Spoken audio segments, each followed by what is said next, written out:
Welcome to the campus of East Carolina. The American Championships off and running. Already a walk-off winner in Game 1, and now we roll to Game 2 of a busy day on tap. UTSA, they've looked to bounce back. 6 straight losses entering this tournament, but a team with high expectations. In Memphis, here they are fresh off a win a year ago, and they want to repeat that treat here in the American Championships. Here's where we sit. The game winner from Tulsa in the 7th inning. Everybody, this ballpark was holding their breath for the last 2 hours. They'll face Tulsa in the next matchup. We close out first-round action here in just a moment at Maxar Joyner Family Stadium. Thanks for joining us here in the heart of Greenville with Maria Travelpiece. I'm Evan Budrovich. UTSA struggled in this park against ECU a week ago, and Memphis playing with house money as we enter Game 2. Well, UTSA swept Memphis in the regular season, but the Roadrunners with a couple of losses, and Memphis trending upwards right now, so a good matchup and a good time for these two teams to meet. Dynamic hitters, and these are two teams who love to run the base pass, but it starts with Memphis up top. Well, we got to start with Faith Brown and what she's been able to do for this Tigers offense, leading the team with 41 RBIs. Those 9 home runs provide so much pop for this Memphis team. And then on the UTSA side, you have the speedy and yet powerful Sabrina Wick. She is the consummate athlete for this team, able to hit for a high average, work a good on-base percentage, and steal bases when the Roadrunners need her to. So looking to flip the script from the regular season matchup, Memphis and UTSA battling for a second-round berth when we return.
Here's a look at the Memphis lineup under Coach Trina Prater. Ariel Davis has been great, but Maria, this is a team who runs the bases. They're aggressive and love to push tempo.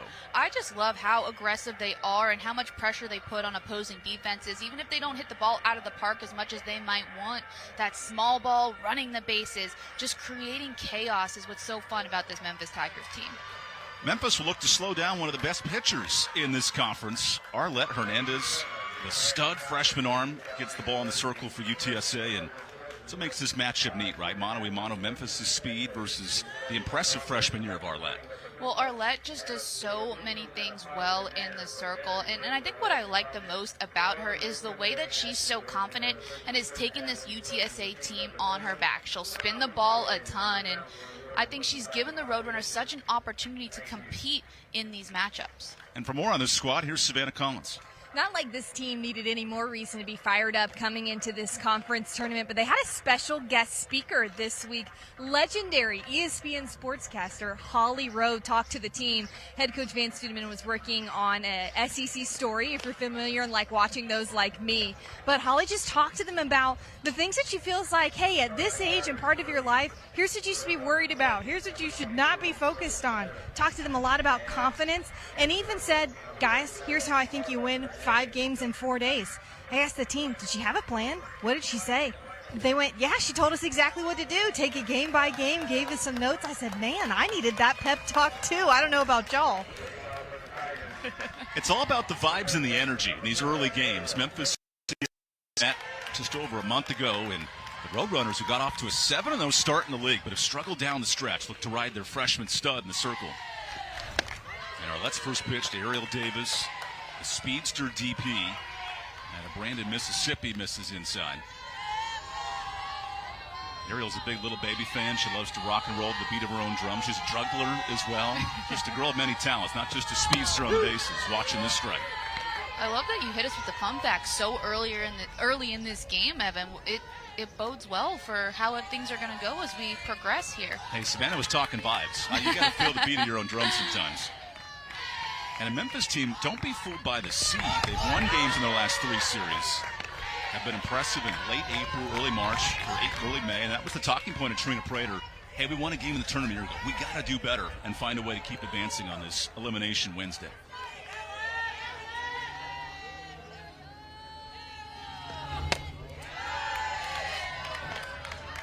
And Trina Prater knows better than anyone that this tournament can bring anybody out as the champion, and so they won a game last year when they were really injury prone, only had about 10 healthy players. So how can they build on it this season? 6 new transfers in this Memphis order, including Maya Clark, who we're going to see in the circle later. There's Trina, who won a conference championship at Campbell just across the state, now takes the Memphis job, and now in her 3rd year, you see the building blocks. The seed, not what Memphis wanted, but down the stretch, you beat Florida Atlantic, you beat North Texas, you battle with Charlotte. Like, they're playing good ball late.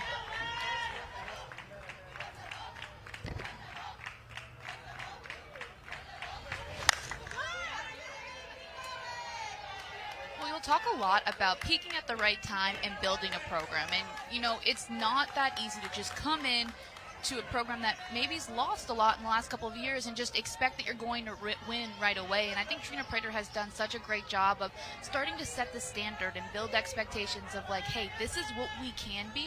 We won a game in the tournament last year. We're winning some games down the stretch here. Let's continue to grow from where we are.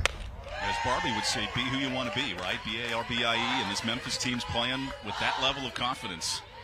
Despite the 6 wins in the league, 5 of those have come in the last month. So they're playing good ball late. Davis grinding out a quality AB to begin this first at-bat.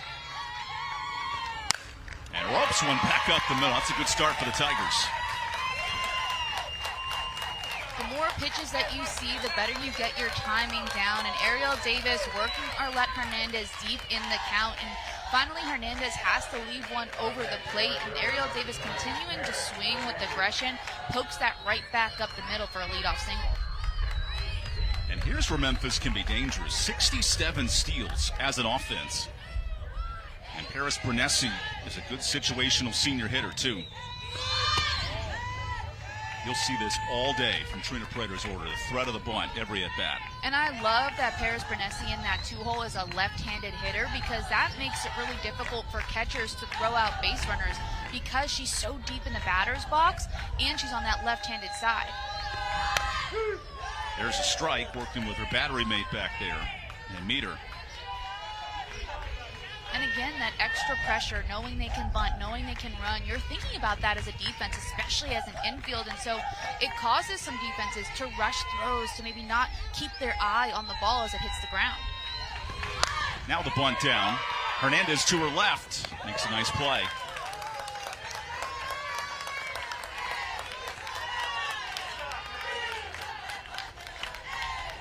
You have to imagine, if you're UTSA, you knew that this was what it was going to be. You need to be ready for the small ball. You need to be unafraid to charge. And you saw the corners there super tight on Bernesi, trying to take that bunt away. Yeah, Trina Prater called it unafraid to crash and burn, which I like that philosophy in life in general. Unless you're driving down I-95 going to Disney this summer. Yeah, I don't recommend doing that, but I will say just having no fear when you play the game of softball helps you so much, especially when you are going to be a team that's going to run the bases and try to create chaos in the batter's box. A 2-out spot early. There's a pop-up. And this will result in the second out, I should say. It was Faith Brown popping it up. Faith Brown trying to take a big hack with the runner in scoring position, getting underneath it. And you'll see that with the way Arlette Hernandez throws. She has a curveball and will move it east to west and also utilizes a changeup. But the thing for her, there's a ton of speed on those pitches. Arlette looked comfortable when the first time these teams met. 10 strikeouts in her last start against Memphis. And Coach Prater noted we have to be more aggressive in this game. Taylor Caton gets that chance out of the DP spot today. And a good take, 2-0.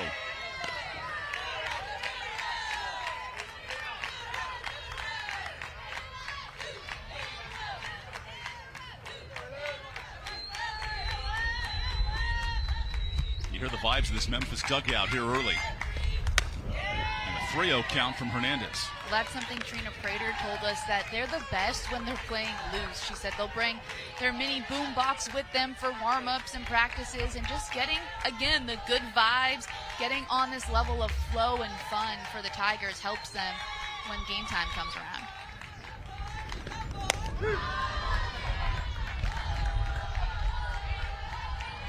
Taylor Caton in a lineup who made her debut this year. She's a two-way player, really good pitcher, and an 8-sport athlete at Jackson Prep, which is hard to imagine, right? Tennis, archery, track and field mixed in, a softball.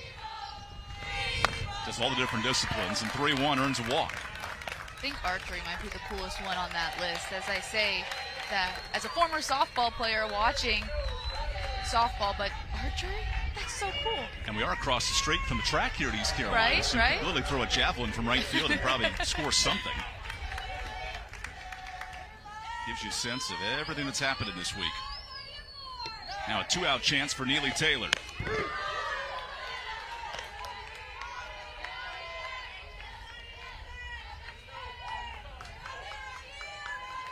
Hernandez, the innings eater against a very patient Memphis lineup. They work counts well. They steal bases. 2-out hitting's been a bugaboo, though, for the Tigers, especially lately.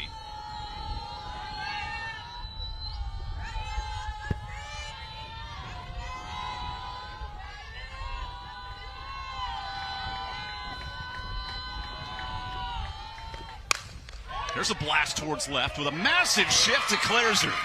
Neely Taylor brings in one. Trina Prater, all gas, no brakes. And the Tigers score twice. The UTSA outfield was shifted in and to the left field side on Neely Taylor. So this pitch hangs on the outside part of the plate. She goes with it, but it's way over the head of Skylar Rucker in left field. And that's how Memphis is able to score 2 runs on this blast from Taylor. There's the speed of Memphis. That is in the DNA of the Tigers. Good running by Caton to score it from first. Now Cunningham works the count. Well, you know that's what Trina Prater is teaching her base runners. 2 outs, crack of the bat, you're going. And Caton knowing that, finding a way to score. And that's how they're going to generate runs, is with taking that extra base and their speed. Now a bad pitch, and Hernandez throws one up. Good throw to third, but just saved. Beating the tag of Hornbeck.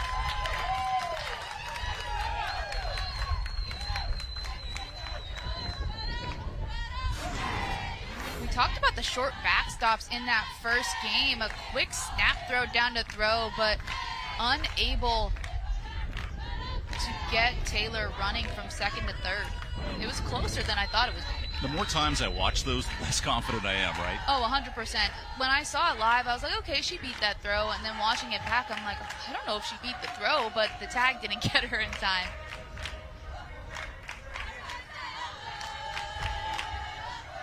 Already an early meeting for UTSA staff that started the year 7-0, but lost 6 straight in the league. Fell down to the 7 seed. And you see this Memphis dugout, they are wasting no time getting the party rolling.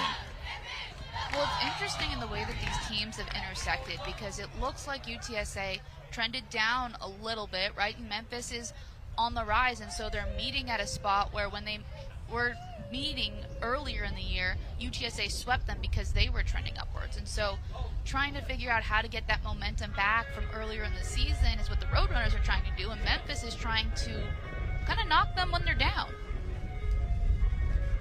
We noted that bang-bang play. There was a challenge going on from UTSA to check on that.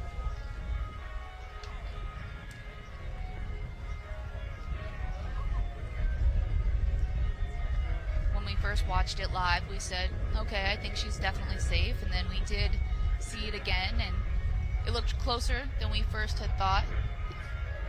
If anything, it's a big game reset for UTSA, who spent the week here in Greenville trying to reset, right, gain that confidence, but a two-out double from Neely Taylor gets Memphis rolling here early.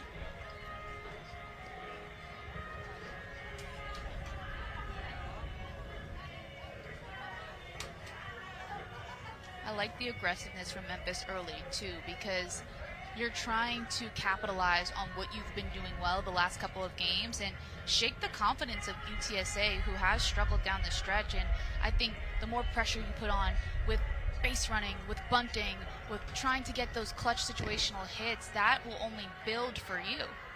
Here comes the ruling.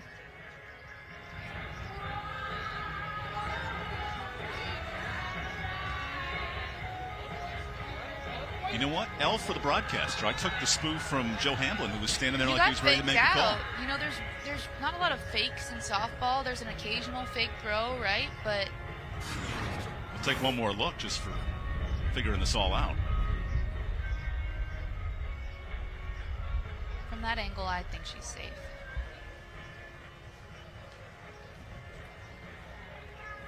It's hard to tell because I don't see where the glove makes contact with Taylor's foot. But from first glance and from what I see there, this angle might help us some more.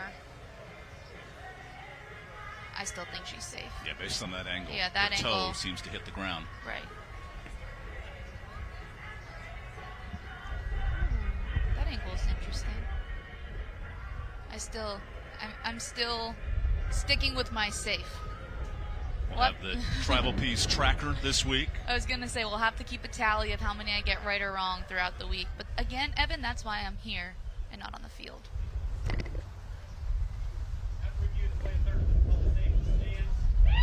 Ball stands.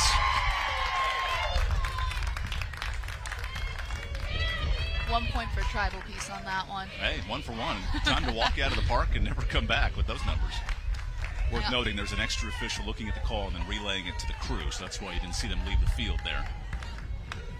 One challenge remaining for UTSA. And here's Deanna Cunningham, the shortstop.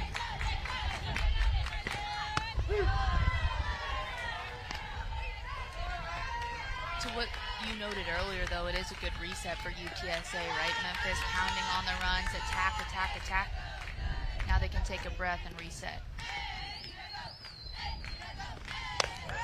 Make it 3-1 in the 3 matchups early in the year. Now, this was March 13th through 15th, but UTSA pitching was dialed in. Gave up just 5 runs in a series. Here's Memphis coming to life after a nice weekend series. That one's toasted to left field. This Memphis team, they're grooving in the first. 3 runs early. Trina Prater told us that they went back and watched the film on this UTSA team and said, hey, this was not very good. The players also agreeing with her. Oh, we see what you were saying now earlier, Coach. And Deanna Cunningham taking that film that she watched and putting it to good use with an RBI single for the Tigers. Memphis played 3 of the top 5 teams to end the year. You're seeing that confidence come full circle now for a Memphis club under second-year coach Trina Prater. And there's something to be said about beating a team that is at the top of the conference, because it does build that confidence. It shows you, hey, we can compete with the best in the league. Now it's Kayla Clement. And honestly, especially at this level, that's what it takes to be the best at something. Because honestly, a lot of these players have very similar skill sets. It's the one who are confident in themselves that end up having the most success. 2 straight hits as you want to be the best that no one ever was. A 3-hit inning certainly helping Memphis here early.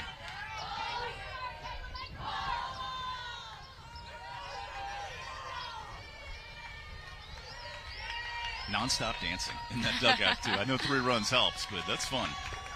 That 3-1 count. I think it also helps because this team utilizes so many base runners, and they'll use a lot of pressure, as we said, on the defense. And so if you're moving, you never have to get ready. It's that saying, stay ready, so you don't have to get ready. You can get right in the game and make an impact. A quote-centric first inning. The hit by pitch extends the frames. Kayla gets knocked.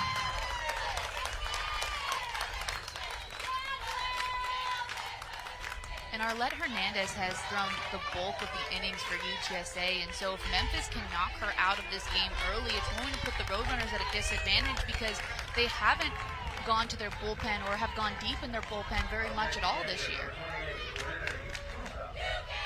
So Reagan Stout's the true number 2, and even she only pitches once a weekend. Serenity Sousa watches a strike, the starting catcher here for Memphis. 32 pitches are ready for Hernandez. The Tigers seeing a lot of pitches and then also mixing in those hits, the walks, the hit by pitches. So it's just these quality at-bats for the Tigers that has helped them tremendously in the top half of this inning. A quick meeting between Coach Prater and her redshirt sophomore catcher.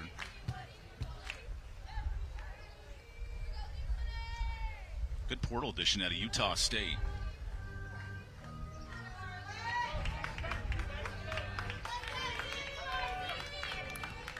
Are you not intimidated by those Oakleys of Arlette Hernandez, right? All conference, second team, all freshman team arm. And even on a cloudy day, she looks dialed in with those Keanu Reeves-like Oakley glasses.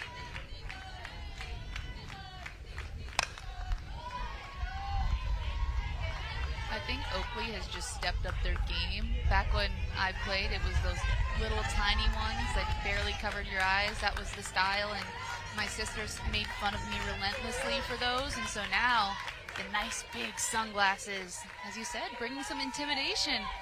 Memphis not afraid, though, of some good shades. Already 3 in. And a 1-2 count to extend this big inning.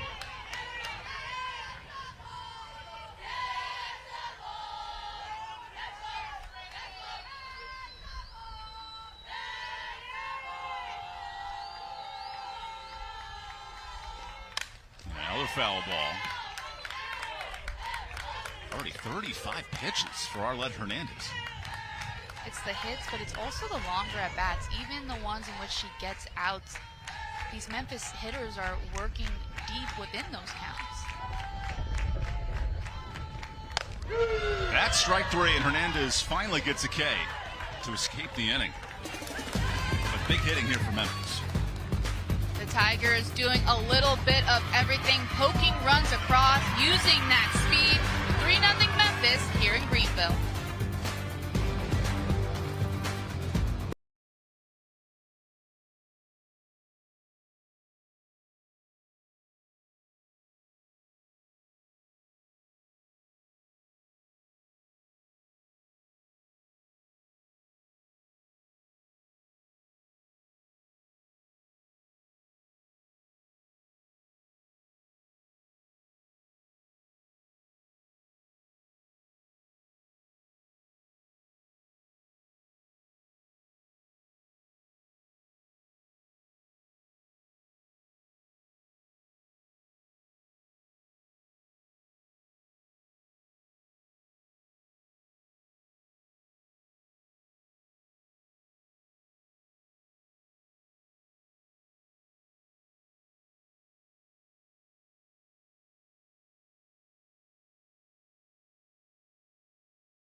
There's the UTSA lineup, an offense that is fourth in hitting overall, high doubles team offensively, and Tara Matlock, huge power threat, along with Sabrina Wick, an all-conference second baseman. I love the amount of lefties that UTSA has in this starting lineup. Taryn Matlock, one of them, providing a lot of pop for them as well. And UTSA is going to need that here against Memphis after they go in a 3-0 hole. A Roadrunner offense sitting close to 300 on the year and facing Maya Clark, one of the best impact transfers in this league. All-conference at the DP role, right? So great hitter, great pitcher, does a lot of things well, and Maya is the true #1 horse for Trina Prater. Well, she has a phenomenal drop ball. That's one of her best pitches, and she'll use a changeup as well. There's also a fastball that she works in, and she'll locate that more at the top of the zone, Evan. And that change of plane, along with the change of speed, can really keep hitters off balance. Clark, who began her career at Iowa, had connections to Coach Prater, was recruited by her at the previous program, now here back in Memphis altogether. Talk about shutdown innings. It's so important for a Memphis team that has lost 1-run games all year. 14 of them, they've been in 1- or 2-run games. They get off to a nice start, and now Skylar Rucker looks for the response. There's a strike.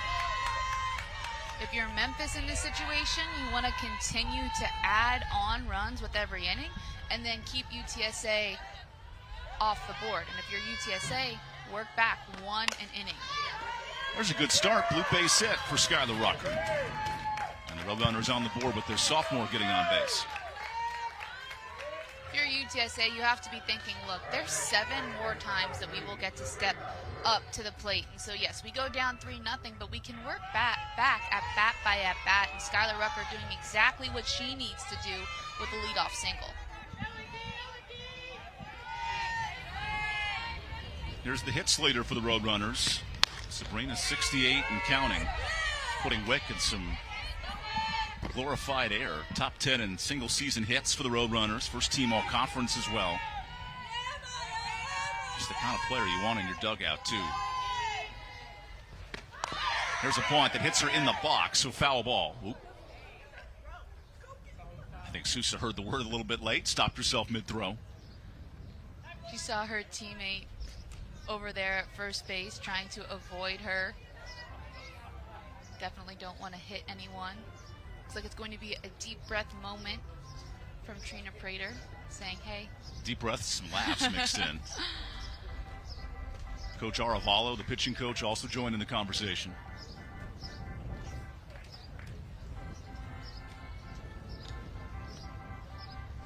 Trina said her vibe's always up, right? And it's just getting the girls to match her level of energy, whatever time the game is. Well, when we talked to her yesterday, her vibes were definitely up. Just so much energy, and you can tell how confident she is in her team, right? Like, she knows that they have the ability to compete with some of the best teams in the conference. It's just figuring out how to get them to believe in themselves. Best Memphis season in the Prater era, but also in recent history, too, right? Look at the overall wins. Great speed team, high stolen bases, and when you're winning games down the stretch, too, I think that's where Coach Prater said, hey, we don't care about our seed. We're playing good ball right now. And as we've said so many times already today, Evan, the seed doesn't really matter in this moment. Yes, it's nice to get buys, right? Those teams that are waiting to see who they'll play. But at the end of the day, the best team that plays on the dirt Wednesday is who will advance to the later game. Runner takes off. That's a good throw, but just late. And a steal for Rucker. She has 13 on the year. So dynamic of a hitter, also as a base runner, able to take bags like that so quickly. She gets a great jump off of first base. Really no chance for Serenity Sousa behind home plate to get her.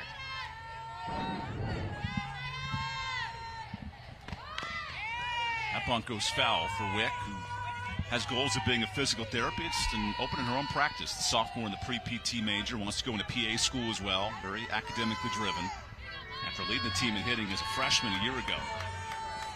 Check all the boxes, right? High academics, high batting average, now first team all conference. Is there anything that she doesn't do?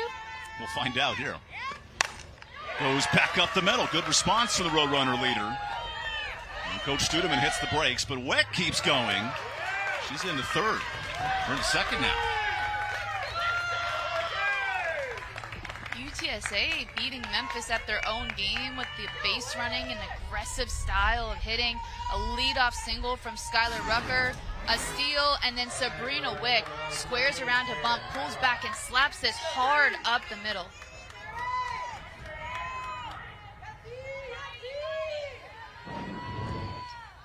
Tara Madlock's turn.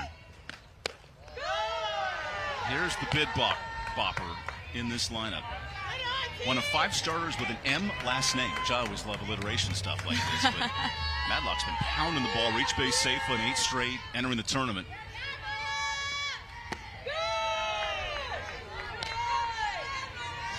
There's that changeup from Maya Clark. We haven't seen it yet in this game. And after the first 2 hitters squared up some of the fast stuff, going to that changeup to try to keep these hitters off balance. Madlock on the ground. Good hands, and the runner comes home to score. Good play on both ends. It's 3-1. I love the aggressive base running from Skylar Rucker over there at third base. Her team's down by 3 runs. They have to chip away. On a ground ball, she reads it, and when the throw goes to first, she's able to take home. You'll see it right here. Ground ball to Taylor Caton at first. She has to turn her back, and so when Caton does that, her face is not looking at Skylar Rucker. Rucker takes it easily.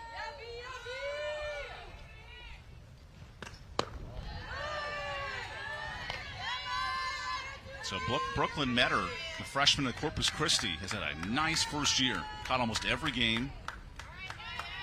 Walk-off winner against Charlotte this year, one of the most clutch hitters in Coach Studemann's eyes. And they'll need a big hit, down 2 here in the first. That's why she's in the 4-hole, right? You want somebody who's not afraid of the big moment, who knows that with runners on, it's her job to find a way to get them in. It's a good situation right here with just 1 out and a runner on third.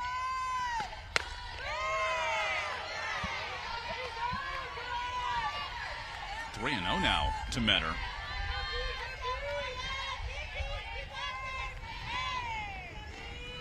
A high-scoring first inning after a 2-1 game in the opener. Tulsa beats UAB.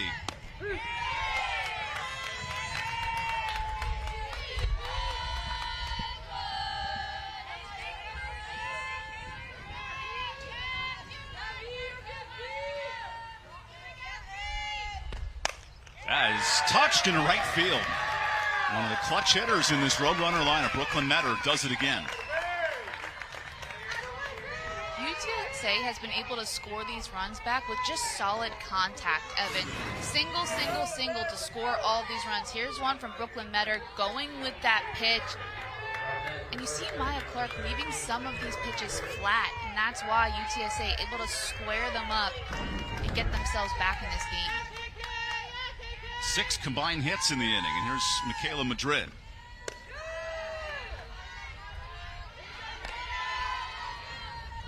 Clark now going to the changeup. She throws in those low 60s, so does have some speed to her, but UTSA timing it up so well early on. Michaela, who started her career at Texas Tech, part of an elite program that's transcended, brings that leadership to UTSA. 31 starts a year ago. And Coach Studeman even talked about just her ability late in the year to say, hey, here's how we got it done, right? Making these late trips in the playoffs. Settles into a 1-run game and brings another base hit up the middle. The runner had to hold late, so that's close, but 2 on was still just 1 out. Softball has become such a long ball sport. We love the power, we love the pop, but sometimes you can generate offense by simply passing the bat. And UTSA doing such a phenomenal job with that. They know what Clark is throwing, and they're just waiting for pitches that they can drive, doing exactly that with single, single, single. And here's UTSA, who started 7-0 in the league, right? That was their best year since 2015. They struggled late, but some tight losses to both ECU and Charlotte down the stretch. You see an offense that, when they're rolling, they can carry the load offensively. And Arlette Hernandez did so well in the circle early on as well, and so I think that if they can put some more runs on the board and settle in some more, then Hernandez can take them the distance. She's had success even just as a freshman, and so Softball is all about making sure all three facets of the game are clicking at the same time. That pitching, that offense, that defense. Get them all on the same page here in this moment is how you win. This is popped up, foul ground. A Bermuda Triangle of Tigers, which sounds horrific and fun at the same time. I think that's definitely more horrific than fun, but to your point, nobody could get to that ball. UTSA with that breakout year, most wins in over a decade, and Hernandez is such a big part of that, right? In the circle, she has more innings by percentage than any pitcher in the league. It runs through our lap. And now the bats have to help out after Hernandez gives up 3. And this long first inning continues. What's impressive about that graphic that we just saw is some of the most success this program has seen, and also they played a non-conference schedule that was incredibly challenging. So to have that many wins despite playing some top opponents in the country is incredible to me. They had Washington, there was Texas Tech, and just hosting some of those teams and challenging their players to try to play at that level, I think speaks to why they've had success overall. Yeah, Roadrunner Field had 4 top 25 teams in its park, week 1 of the year. As this is popped up, here comes Taylor.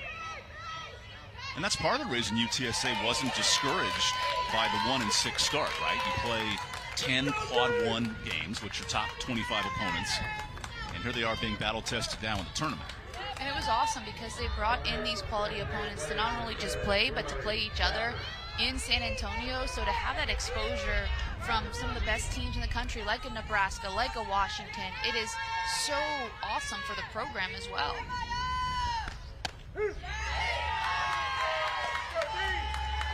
Demary Stafford watches a strike.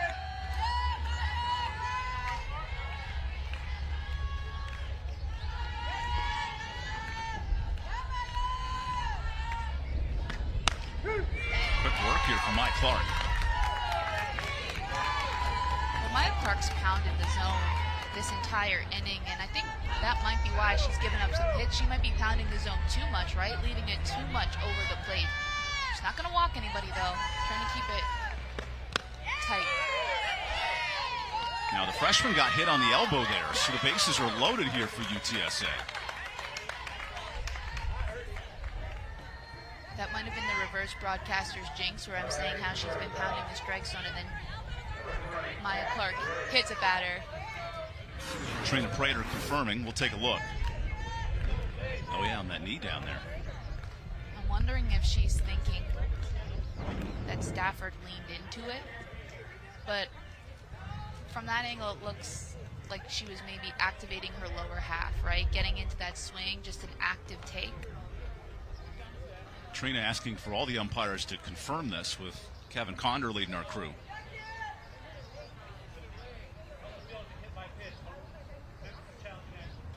Memphis using a challenge.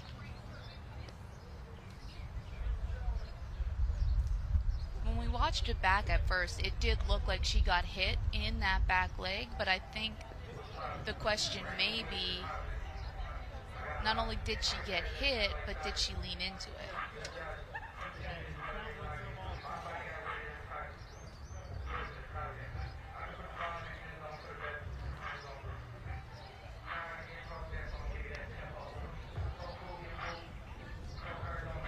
Here comes the ruling.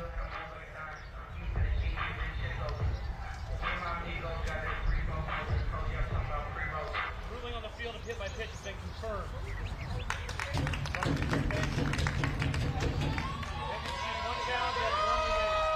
Each team has lost a challenge in this first inning. It's always so interesting to me how coaches want to utilize their challenges, right? Like, do you want to do it early on? How sure are you? And it's those decisions that you have to think about when you're in that role.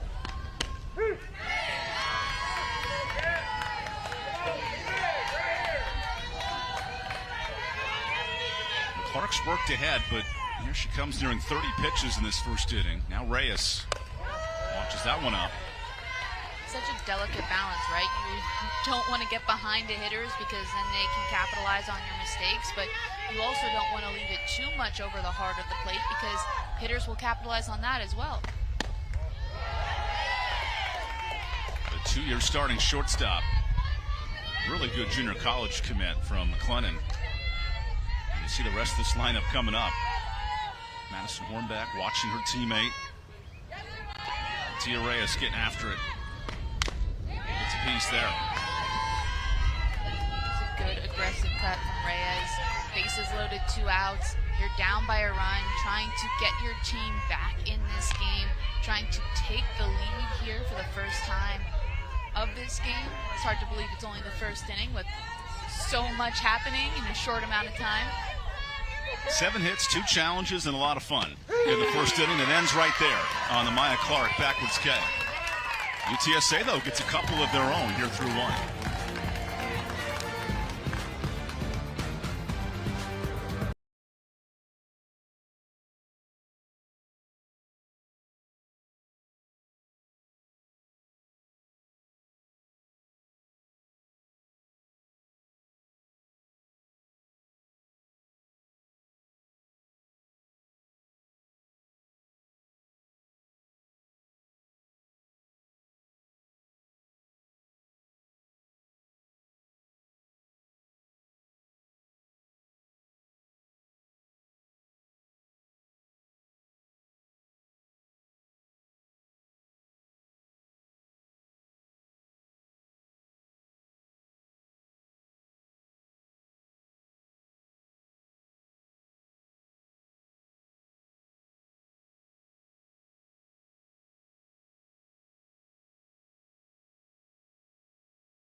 Success is earned, never given. Where character and grit break the status quo, and competition drives ambition. Ignited by innovation, united by mission, bold in service. It is set in stone. One footprint, 15 world-class institutions, one conference. This is the American, built to rise. Season 2 of Athletes Unlimited Softball League. Loading 6 teams take the field in their home markets. Each stacked with a lineup worthy of the spotlight. The AUSL on ESPN. This is legendary. Well, the sport continues. ASL growing is a great game to represent the sport of college softball. And here's Savannah Collins and more. Yeah, when I'm not hanging out with you guys covering the American Conference, that's what I'm doing this summer. We'll be on the road with the AUSL for the 24-game season. We've got 6 teams this summer. They expanded from 4 in the inaugural year last year. And, man, it's going to be competitive. If you enjoy watching college softball, especially some of the superstar seniors like Carlin Pickens, Nyjah Kennedy, they're going to be playing in this league. In fact, our draft was just this past week. And if anybody in North Carolina, whether you're ECU fans, maybe Duke or Clemson fans, we got a team right down the road in Durham. So that's going to be the Carolina Blaze. But these 6 teams are spread out across the country, and it's going to be ultra competitive. I think what's so fun is if you tune in for regionals, super regionals, and the Women's College World Series, our season kicks off on June 9th. So softball doesn't have to stop once you get to Oklahoma City. It just keeps going this summer with pro softball and all those names that you've been over the last couple years, and this incredible rookie class will get to make their debut in the AUSL. So special and an exciting time for softball. You're going to want to watch the rookie class, Evan, but you're also going to want to watch Savannah. She does a great job patrolling the dugouts and the sidelines for the AUSL. Such a fun league, and it's amazing what they've been able to do with it. And shout out to Savannah and her group and what they've been able to do for the game as well. Including stops right here. Yearly trips out to this neck of the woods in Greenville. Pretty neat. The new Durham team gets started as well. The Blaze with Anna Gold, the Duke standout this summer. And Jayla Wright, who's coaching for Duke, will also be pitching for the Blaze. So I love those tie-ins this time of year. So there's a strike to Ariel Davis in the top of this Memphis lineup.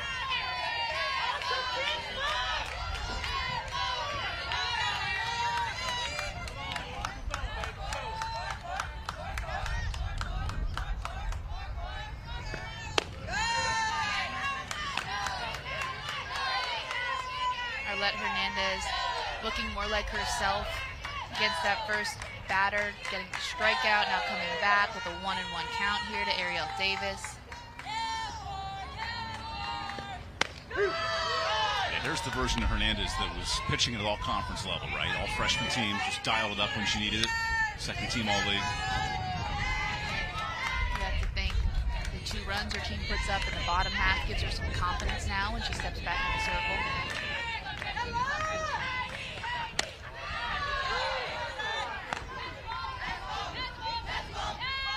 After an eventful 40-minute first inning, see which pitching staff can settle in. With the winner of this one taking on North Texas tonight.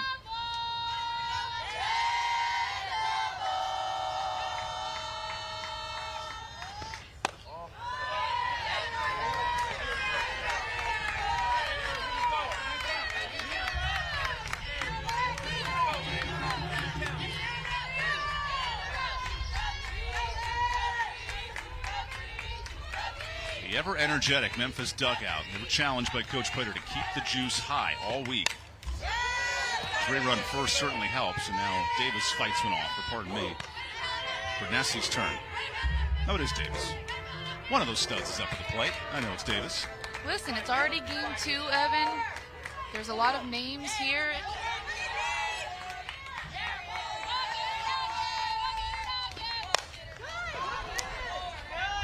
Quick start to the second inning now for Arlette Hernandez.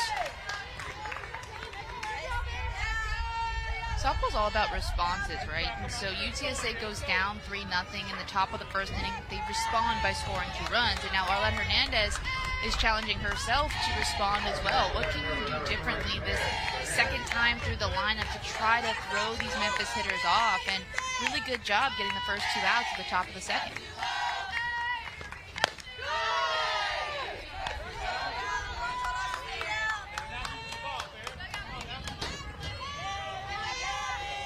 Bernessi has missed speed in this Memphis order. 16 steals. Really good threat in the stolen base and in triples department. Now works an even count.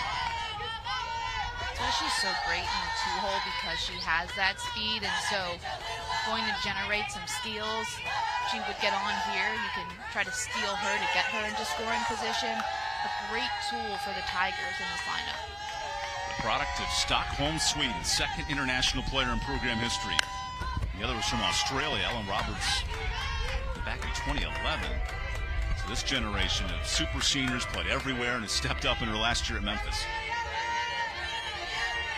Has done pretty much a little bit of everything. Coach Prater telling us how she's such a joy to be around as well. And so that's what you want, somebody who's good, but also a good person.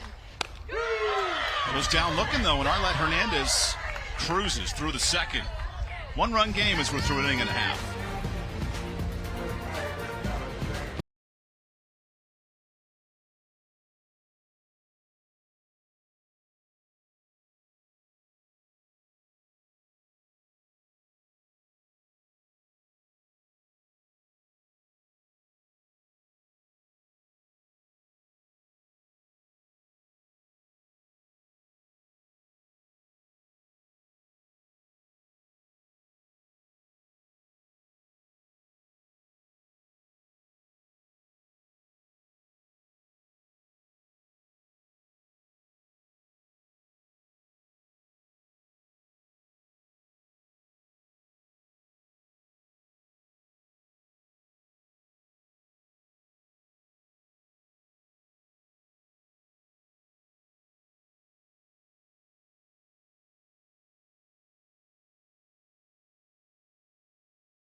Rolling in this second inning, Roadrunner fans making the trip across the country out to Greenville, North Carolina, the home of the Little League Softball World Series that starts this summer. And these Memphis fans, they want to build on a tournament win under first-year coach Trina Prater a year ago, and now back in year 2. high-scoring start to this first-round matchup. And now Madison Hornback, the third baseman, gets things rolling.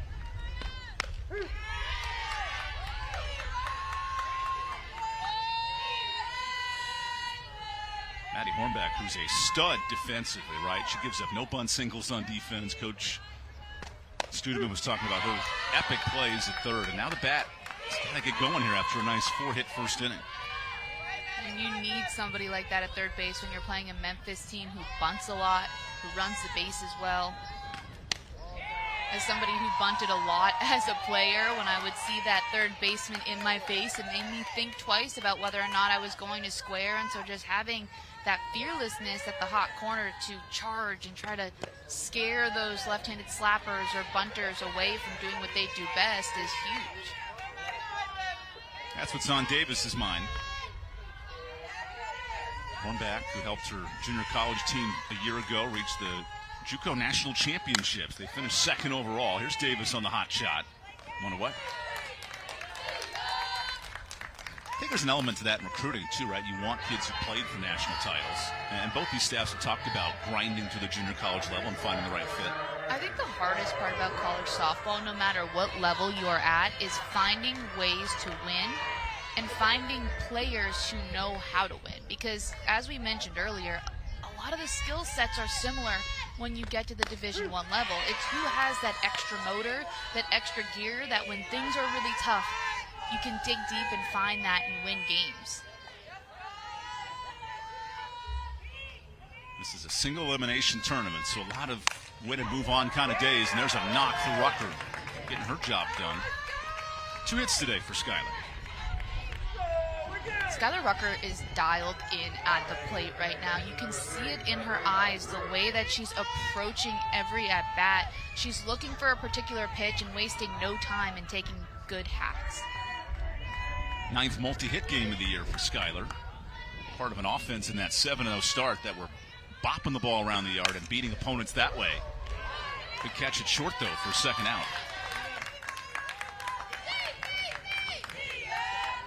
Sabrina Wick tried to throw off the Memphis defense with a square, then pulls back and runs through and slaps it. The key to that, though, is she needs to get that ball on the ground. When you hit it in the air, it's not going to do much for you. 2 outs for Tara Matlock. Runner breaks. Good pitch to move on, and easy steal.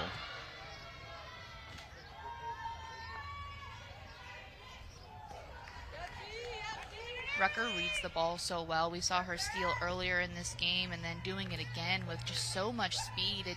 It's not just the speed, Evan, right? It's the way that she gets a jump off of first base, timing it up with when the pitcher releases the ball, and then also seeing if it's an off speed, if it's in the dirt, can she take that extra bag? Yeah, Rucker with those 14 steals, and then Wick leads the league in steals, so it's a good tandem.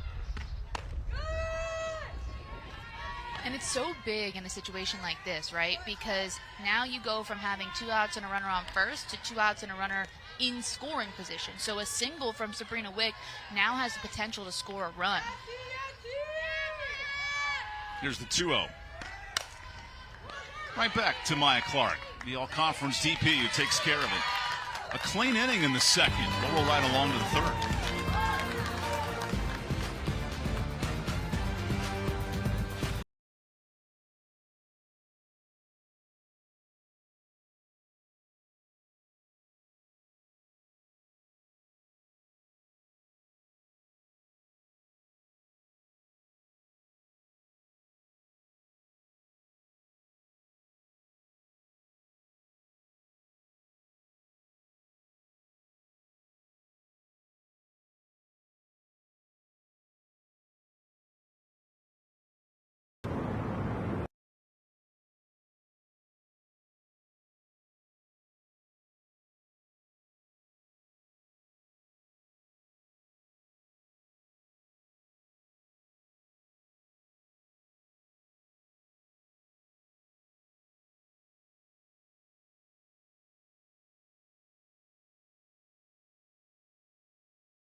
Championship season rolls along. May 20th to the 24th. There's Baycare Ballpark right in Clearwater, Florida Beach. How can you beat it?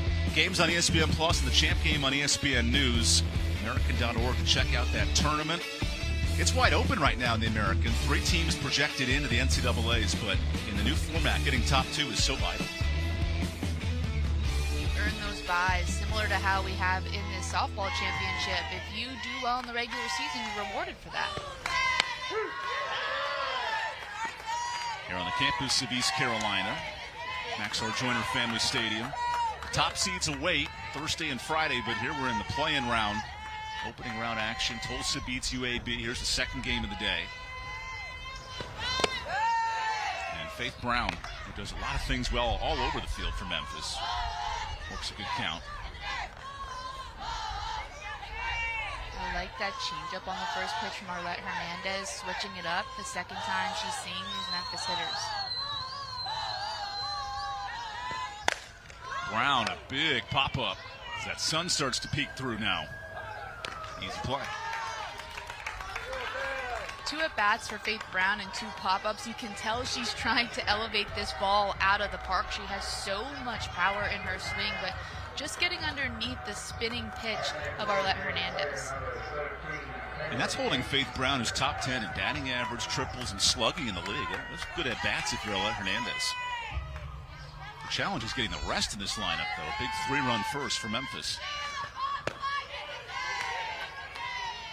And you wonder, too, if it's a little bit of jitters and nerves from both pitchers in this situation. We see a 5-run first inning total between the 2 of them, and now second inning settling in.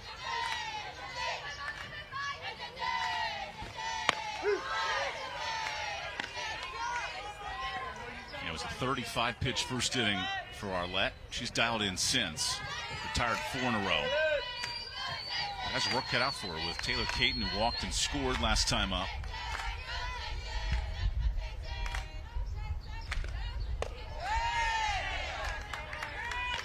You see she's going a lot to that changeup, and it's a pitch that she uses well, but definitely not her strongest pitch, right? The curveball moving east to west is where Hernandez finds her strength, so you can see that that decision to go to the changeup is to try to get these Memphis hitters to pop out. Caton slaps one to center. Good coverage by Mundine out there. And the groovy 2-out spirit fingers continue. There's a little leg kick as well. Keep hitting the ball to Mundine. It will be caught. She's got some spider senses out there. She gets a great first jump. I love the way that she patrols center field for UTSA. This outfield, too, playing the shift. And after Neely Taylor's double, the shift has kind of moved back into the corner after the first at-bat. They were pretty pinched in. They were in and shaded to the left side. They're still shaded to that left side, but as you said, deeper this time around.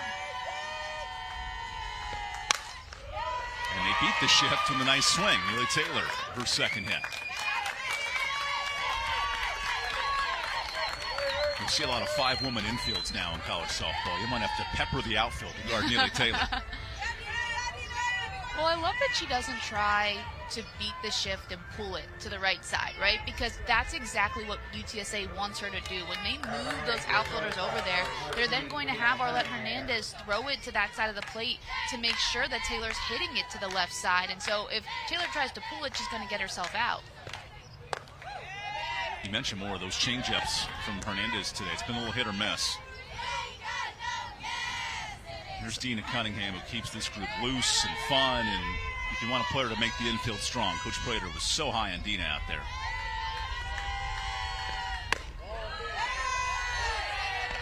To your point about Arlette Hernandez, those changeups are sometimes hanging too high. She's holding on to it a tad too long, and because of that, it gets up in the zone.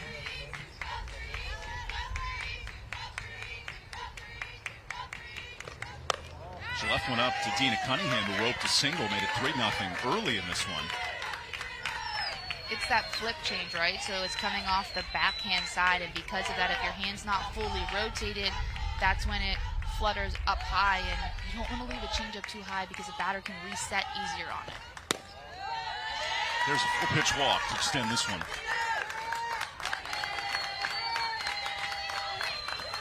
Memphis will not go down quietly offensively. They have the big first inning. They go down 1, 2, 3 in the second inning, and then here in the third, even with 2 outs, trying to generate a little bit of a rally. Kayla Clement, who earned the spot over Taylor Mitchell and Kennedy Simeon because of her bat down the stretch. It's been a rotation of players at second base. Now watches this first pitch. You'll hear a lot of coaches talk about that. If you can hit, we'll find a spot for you on the field. And that's why it's also so good to be a utility player, right? So that if you do have a hot bat, you can work your way into the lineup. Puts one in play here, and that ends the inning. Arlette Hernandez more in all-conference form, the last 2 scoreless innings.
Still with their 3-2 lead, I'm joined by their head coach, Prater. Coach, what did you like about that offense that you saw that came out aggressive and swinging, and how can they tap back into that? Yeah, that's what we're just telling them, right? She's going to mix it up. Our plan A probably was not their plan A, and so we were able to capitalize, and now we have to adjust, right? She's mixing speeds. She's going to start going opposite side of the plates, and we just have to adjust and be patient enough to stick to our plans and continue to get the hits with behind the walks, right? When something happens, that's been our biggest thing, to step up in RBI situations, right? We can't strike out looking in those situations, right, and leave people on base. But I like what we're doing, putting pressure on them every inning. We play clean defense. I think we're going to come out with a dub. Thanks, Coach. Appreciate it. All right, thank you. Thanks, Savannah. Coach Prater talking dubs already. I like that energy in the third inning. A lot of softball to go, though. She is a very confident coach. Won a conference title in the CAA in the Big South with Campbell, and now in year 2 at Memphis, getting the Tigers on the right side of things. Well, Coach Prater told us coming into this matchup that she tells her players all the time, I'm going to be so confident. I need you to get on the level that I'm on. I think we could beat anybody in this conference. Especially the fact if any of these teams win the tournament, they might have to go, 5 games deep, win a couple of games in multiple days because of possible weather tomorrow. It's a long journey for these lower 4 seeds. I think it also, though, brings up the discussion of rest versus rust, right? Like, do you want to be that team that plays multiple games and can try to ride some momentum, and then play a team who hasn't gotten on the field yet in a couple days, and maybe they are a little rusty, the jitters aren't out yet, and then there's the flip side of, you've played 50-plus games this year. Do you want some more time to rest? And talking to coaches throughout the week, some like the idea that they get to play through it, and others are like, hey, we are really banged up right now. This is good that we can take some time to regroup. Yeah, that was East Carolina a year ago that upset Charlotte, right, with the extra game the day before. And then, of course, after that long rain delay, South Florida won the title. And the Pirates, who are busy getting ready for their game tomorrow, just hanging out, enjoying to see who they possibly play down the road. Also working on their tan, which is important on a warm day like this. Easy play for the first out. And I think if I'm a coach of any of these programs, I'm telling my team whatever works in my favor, right? So if I'm one of these teams that have to play on day 1, listen, we are going to be able to use our momentum and push through the tournament. If I'm the 1 or 2 seed, I'm like, look, we're going to let all these other teams beat up on each other. We're going to be nice and well rested, and then we're going to be able to capitalize on our opportunities. But it's all about the mind games and what you're telling your players as a head coach. Big swing from Michaela.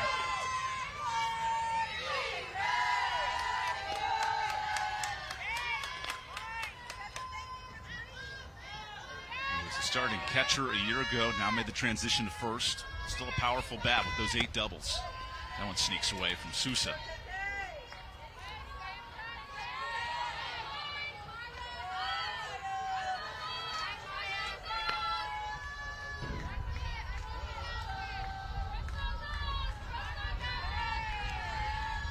Charlotte knows they have Tulsa next as they make some fun faces for the camera. Get the sunscreen all situated. Yeah, because softball tans, I bet you girls in the summer have a fun time trying to even things out. I don't think I've evened my softball tan out, and I've been graduated since 2019, so we're still working on it. It's a process. It's a very long process, Evan. And the worst part for me was I always wore sunglasses, so that's sunglass tan. And then, you're playing your preseason tournaments in warm areas, and so your sleeve tan is just outrageous. Good news, we know Savannah's getting a good tan out there, getting on the inside on the field. There's a walk to Madrid.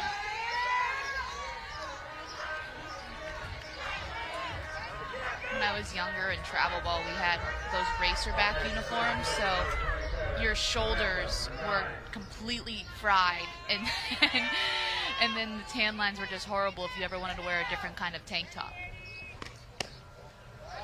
Great in theory, not always great in practice. Oh, absolutely not, but it was worth it. I'd do it all over again if I have to endure a couple bad tan lines. Another discussion with Coach Prater. Coach Aravalo coming out as well. We've seen momentum shift multiple times in this game already, and it's only the bottom of the 3rd inning. 3 runs from Memphis in the top of the 1st, and then you have UTSA coming back with 2. And so I think that these conferences will become more common because you can't take a pitch off. Every one is so important. So you need to have these discussions to keep your team in the game and just regroup, especially with how quick things can change. So UTSA and Memphis continuing this day one of coverage. Here's what we've already seen and are going to see. Tulsa with an impressive walk-off winner. We noted Charlotte playing in a little bit. And UTSA yet to win a tournament game since joining the league, and they have a good chance with North Texas brewing. Remember, North Texas was basically 3rd all year until the last couple of weeks. North Texas has a phenomenal offensive, and if they can get going in this tournament, they put themselves in a great position to run the table. It's just, can they click in the right time? The 2 teams you didn't see, Wichita and South Florida, are waiting till Friday with this new pyramid structure. All single elimination, so every game matters. UAB was a pitch away from an upset win, but give Tulsa credit, 2 in the 7th.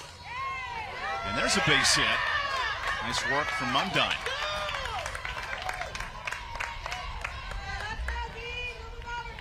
I would have liked to see Ariel Davis take an extra step before making that dive. I think she's quick enough to actually field this ball on her feet. It is hit in the 5-6 hole, but it's chopping, and I think the angle at which she went about it causes that to be a hit instead of maybe a ground ball.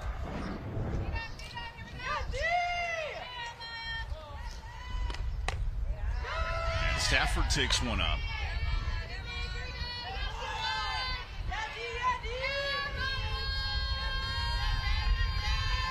UTSA in this 2-week stretch, just 1-5 in the league, but their bats are starting to come to life here. Here's a hit by pitch to extend it. Now a real chance of the bases loaded.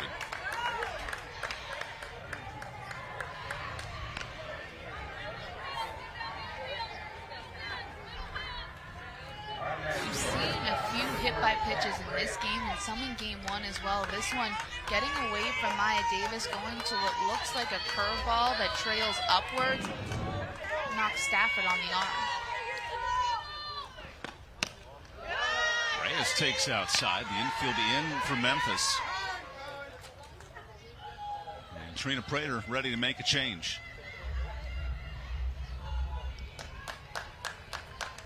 Avery Stutz, who's 1A and 1B in this rotation, now gets an opportunity. We'll take this time out for the pitching change and be right back in the bases loaded spot.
Pitching change here for Memphis. Avery Stutz, who's from nearby Scotland High School down in Laurinburg, about an hour and a half from Greenville.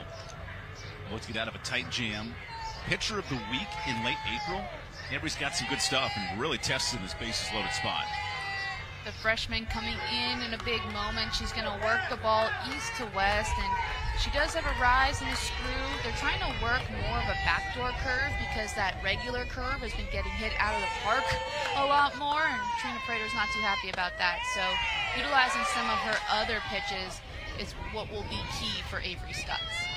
Avery gave up 2 home runs in the Wichita series. Now, Ashimura, that's no one you can be afraid of giving the home run up to, right? The leader in the conference and one of the best hitters in the country. But here she is in a 3-0 hole with the bases loaded. I'm taking a strike here if I'm Katia Reyes. Her team needs to tie this game up. Force Stutz to throw it down the middle. Finds his zone there. I would even think about taking another pitch here just because a walk is a run in this situation. And Stutz is coming in. She's in a big pressure situation. She's a freshman. Force her to make a good pitch. Oh, coach! Studeman takes one. She's a tough cookie. She calls herself Fantastic on her Zoom profile. And Van says, I bring the positive energy every day. I'm just glad Coach was able to turn sideways. Now she gets to hug it out with her player and say, hey, you hit me. Hit somebody else. Put her in the field of play. I mean, I also think if I'm Coach Studeman, I'm pretty happy with how hard that ball was hit by Katia Reyes. I'm saying, look, that definitely hurt. But, man, I hope you swing like that again. We need to get another run on the board. From 3-0 to 3-2 with the bases juiced. And a run comes in. Good at bat. Makes it 3-3. By any means necessary, a walk is an RBI in that situation. Katia Reyes being aggressive on the 3-1 and then 3-2 just knowing the zone and working her way on first base for her team. First pitch strike here to Madison Hornback.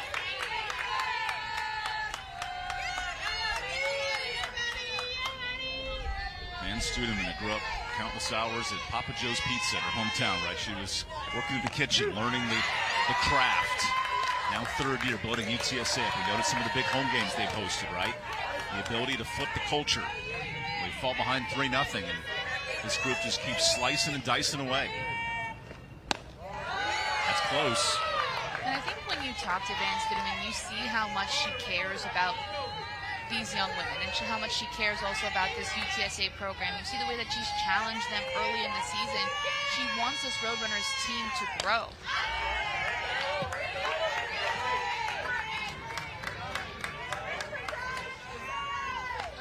Your head coach has done a great job building what UTSA started. 25 wins last year, now at 23. They are pressing the gas pedal at the right time here. 2-run first, threatening in third. Oh, bob him short, kicked around, and everyone's safe. Rare mistake from Cunningham over there. The infield's in because the bases are loaded, and you see over at short, Dina Cunningham, this ball takes a hop, unable to handle it. The base runner maybe getting in her line of vision. Tough play for Memphis. So Skylar Rucker, she attacks and misses. If you're Memphis, now I know Avery Stutz is now pitching instead of Maya Clark, but what are you going to throw to Rucker? Take a look at what she did in her first 2 at-bats. You need to switch it up here in at-bat number 3.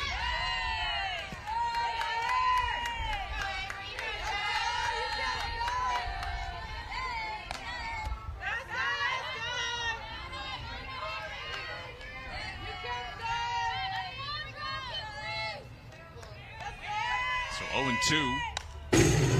UTSA is seeing everything well off Stutz right now. Memphis is not afraid to use multiple arms, too. I think that's why Trina Prater goes to Stutz right away, because you don't want to leave Maya Clark in there for too long. That gets through. Clutch hit from Rucker, her third of the day, and 2 runs scores. The ball's kicked around. Everyone's safe as the Roadrunners flying around the bags.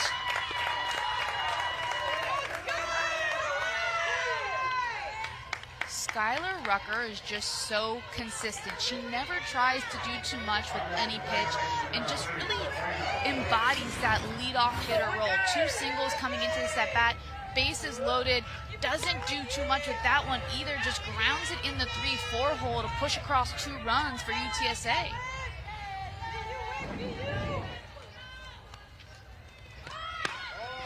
Now a fake bunt. It looks like Coach Studeman wanted her runner to take second there. Everything's okay, but yeah, one of those moments. Is she texting signs in? Maybe doing a little lineup book there on her phone? Check that out. Savannah, we need the intel on that later. That's interesting. Instead, a fly ball to left. Simeon the catch. She's got a good arm, but good base running. And it's 7-3. To answer your question, I know there is technology, especially with pitchers, where they can look at what pitch is being thrown with the watches on their wrist. I'm wondering if they have the same technology for base runners to give the signs. I miss the days of pagers. But yeah, no, it is neat that these teams can use the analytics and then impact it in the moment to get live data. Madlock's turn. That's in fair territory. Nice play from Caton to end it. But UTSA with a 5-run third, now leading.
UTSA putting up another crooked number. I'm joined by Coach Studeman. Coach, your team has continuously had an answer. How encouraged are you about how they've just fought their way back into this game time and time again? Well, Coach Bray put together a great plan.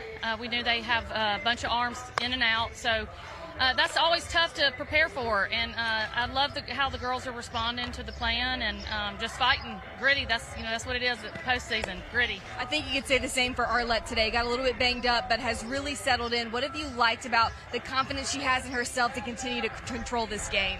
Yeah, I think she started out just a little bit nervous, but has settled in nicely. I mean, she just gives us a chance, man. You know, she spins it.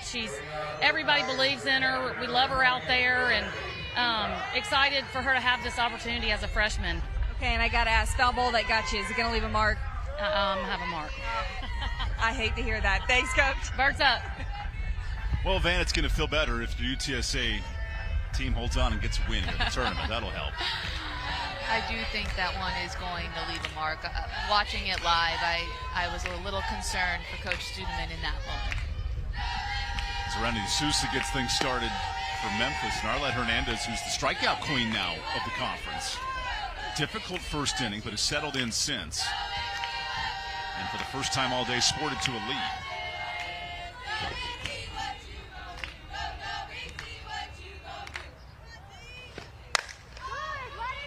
This might stay in the yard. Rucker chasing. Nice catch.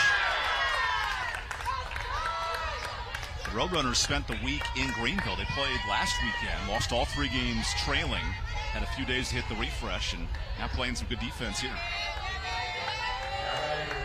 I liked what Coach Studeman said about Hernandez in the circle. I do think it was some of those freshman nerves, first conference tournament game. And, you know, she's thrown so many innings all season long, but it's just a different feel when you get to tournament time. And I think acknowledging that and working through it is how you become an elite pitcher. And Hernandez now getting to a spot where she's really settled in. Yeah, 35-pitch first inning. Dotting it up since. And attacks the zone to Kennedy Simeon. Coach Studeman talked about, too, being an elite high school pitcher and then translating to college. Like, the numbers are good, but when she mentally unlocks her game, going to be even better in year 2. Well, because in high school, you're facing a lineup with maybe 2, 3 great hitters, right? And then you get to college, and those 2, 3, 4 hitters are now every single hitter in a lineup, and so you have to pitch well to all of them, 1 through 9, and it's a tricky adjustment. Hard hit towards third.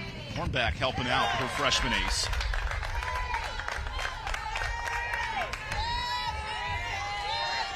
Another thing Coach Studeman said is just how much this team believes in Arlette Hernandez, right? And so you see that there with 2 quick outs from the Roadrunners. They're telling Arlette, hey, look, if you can throw it down the middle and produce weak outs, we've got your back. We know that you're great. Let us help you. It's a good sign, especially after that first inning. And this is up to Ariel Davis.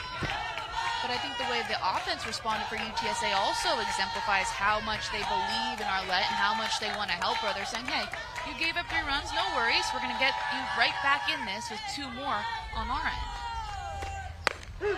It's unique. UTSA against teams not ranked 1 of 4.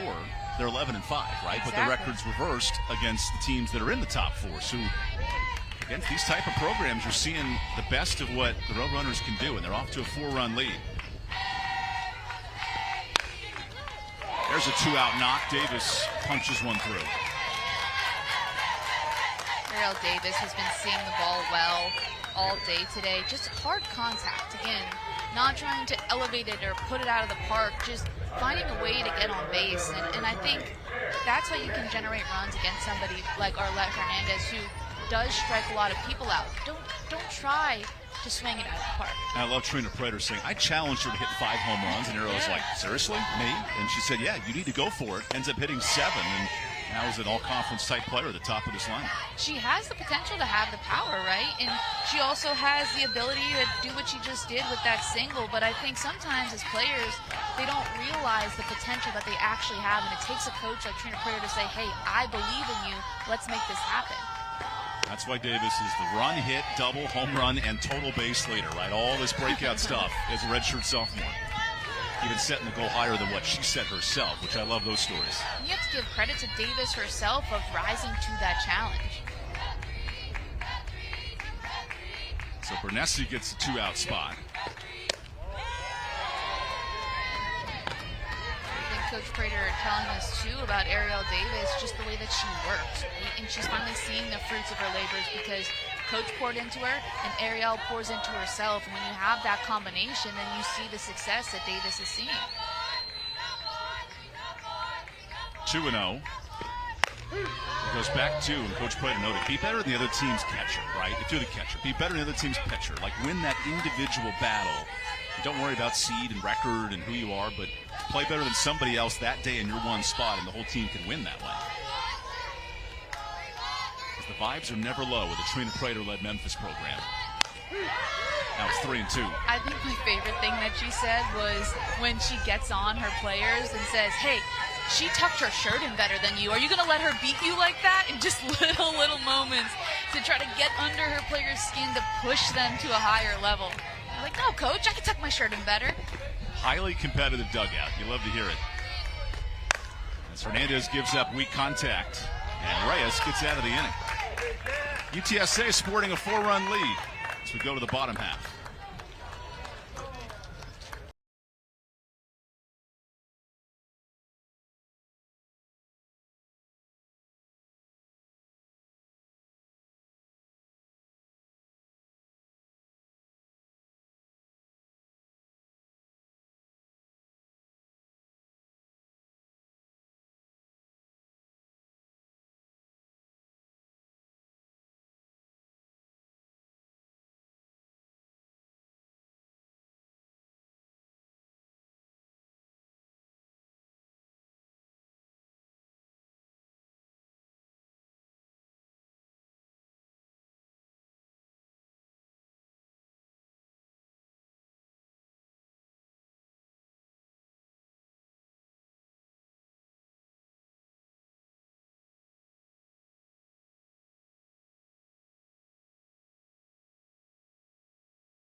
is where success is earned, never given. Where character and grit break the status quo, and competition drives ambition. Ignited by innovation, united by mission, bold in service. It is set in stone. One footprint, 15 world-class institutions, one conference. This is the American, built to rise.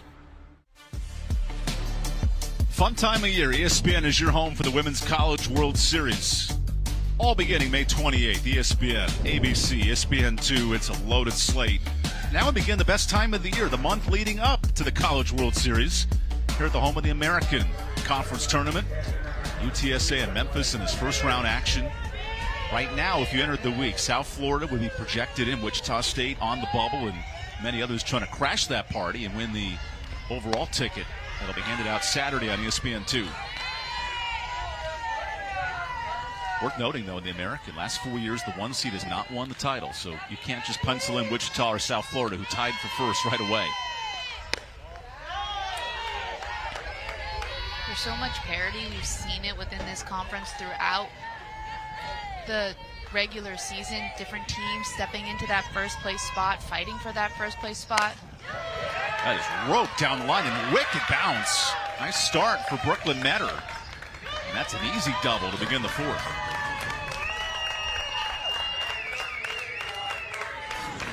Just great solid contact from Brooklyn Metter. Pitch on the inside corner, gets her hands to it, turns on it for an easy double. Metter started the third inning as well when UTSA hit around the order. Also, Coach Studeman got hit in the inning, too, on that foul ball, so everyone got involved. Good to hear the status report with Savannah that she's okay. She's feeling it tonight, but remember, the winner of this game will play around 7 o'clock against North Texas later today. She'll have to get some ice on that before that next game if they were to advance. The old icy hot is perfect, right? It makes you comfortable, and then it gives you a little juice on the back end. I don't think anything's comfortable after getting hit with a ball that hard. I don't even know if icy hot can save you then, Evan. Michaela Madrid up with nobody out. Good change of speeds there from Avery Stutz, who entered last inning.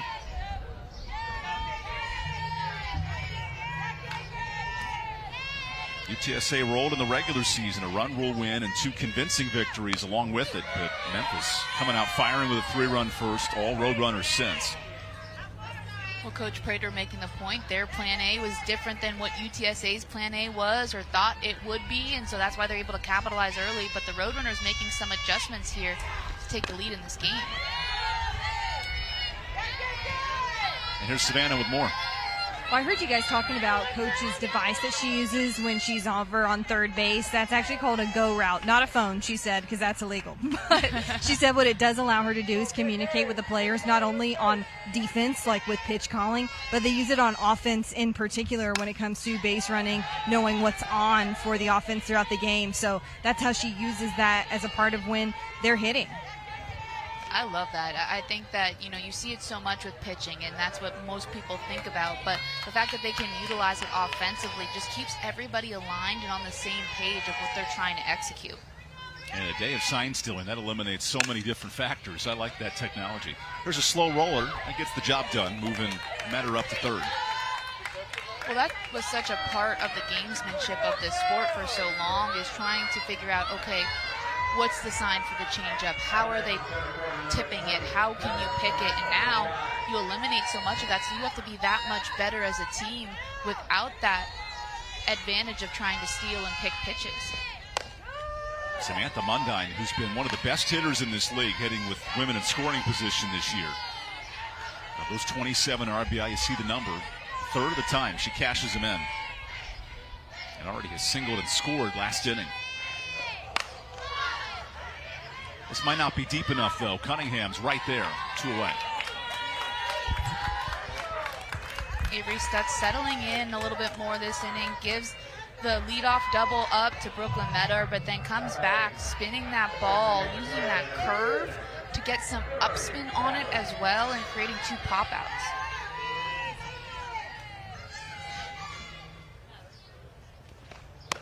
Stafford takes all the way after being hit twice in this one.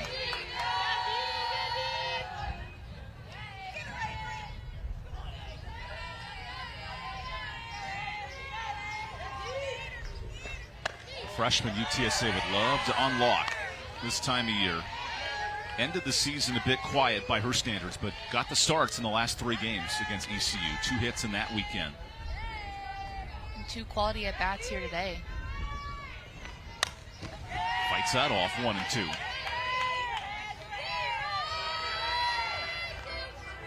Her swings are aggressive as well, and so I know she's been hit by a pitch twice in today's game, but you see the way that she's swinging, she looks confident, and that goes a long way, right? Even if you're not hitting as high as you would like, if you feel and look confident in the box, you give yourself a chance.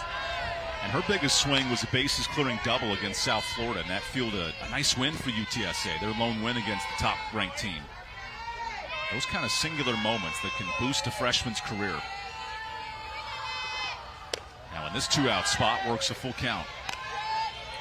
She's patient. She's not chasing those pitches from Avery Stutz that are on the corners, that are a little bit outside. They're great competitive pitches from Stutz, but Stafford just doing a good job of laying off them. 3-2.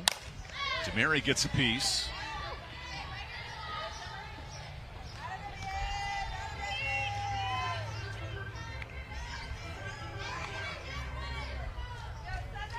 After a 5-run third, UTSA threatening again in this 4th inning.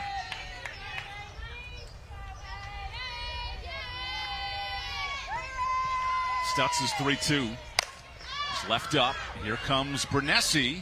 Nice room against that bullpen fence. So a quiet 4th for the Roadrunners. We'll head to the 5th here in Greenville.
Welcome back to Greenville, North Carolina. First round action. This is a single elimination tournament, so every game matters. And UTSA, the 7 seed, who lost their last 2 series, but looks good so far in this one. And Memphis, who scored 3 runs early, searches for a response as we start the 5th.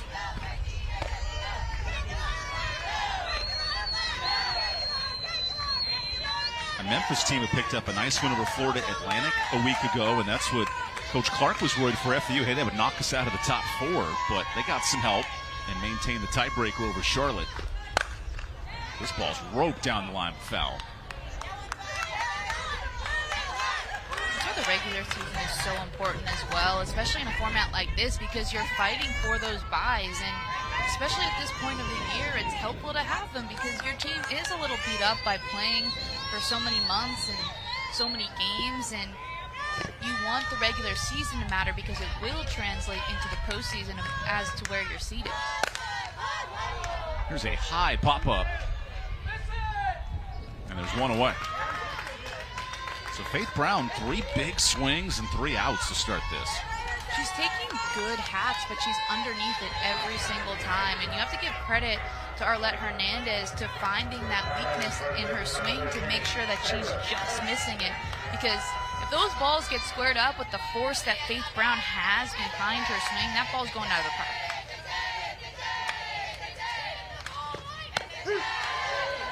You hear the take chants for Kate, the two-way standout who will also pitch a ton for Memphis. Walked in line to center earlier in this one. And her teammate, Faith Brown, is a very dual-oriented player, another all-conference DP on the second team. And Coach Prater noted with some of the new roster limits in softball, it's important to have those two-way studs. I think you'll see it a lot more in this game. Somebody like a Jordy Fromm at Nebraska, just being able to pitch and hit and even play other positions is important. Yeah, come tournament time, to have those weapons you can pull out late in games too, that's vital.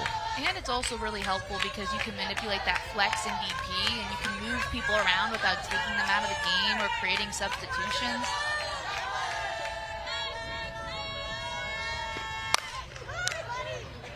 Softly hit to right. Ooh, late charging. Nice catch though for Madlock, 2 away.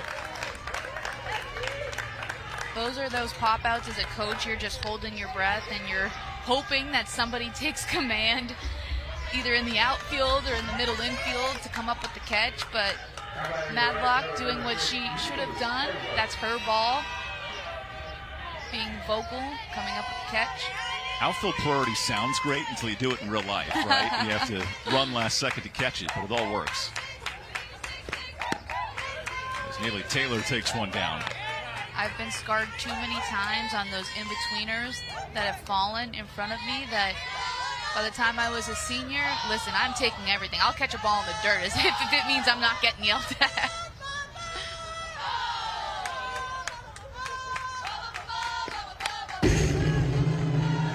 Very well hit. I know Memphis hasn't scored in a bit, but the way that they've been approaching their at-bats hasn't really changed, right? They're taking good aggressive cuts. They're being confident in the box. Now they just need to make sure it translates against Arlette Hernandez. And the thing is, Hernandez herself has made adjustments from that first inning. And so Coach Prater talked about Memphis's plan A. All right, what's your plan B now? Because UTSA has shifted their plan. You need to now make an adjustment to find a way to put runs on the board. Here's pitch 92. I got a piece of everybody. Fouled off.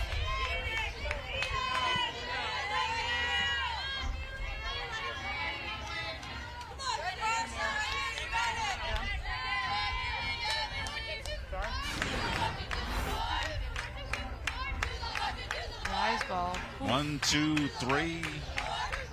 What a trooper back there. Kevin Condor. He's unfazed. Unfazed. Like Van Studeman over at third when she got hit.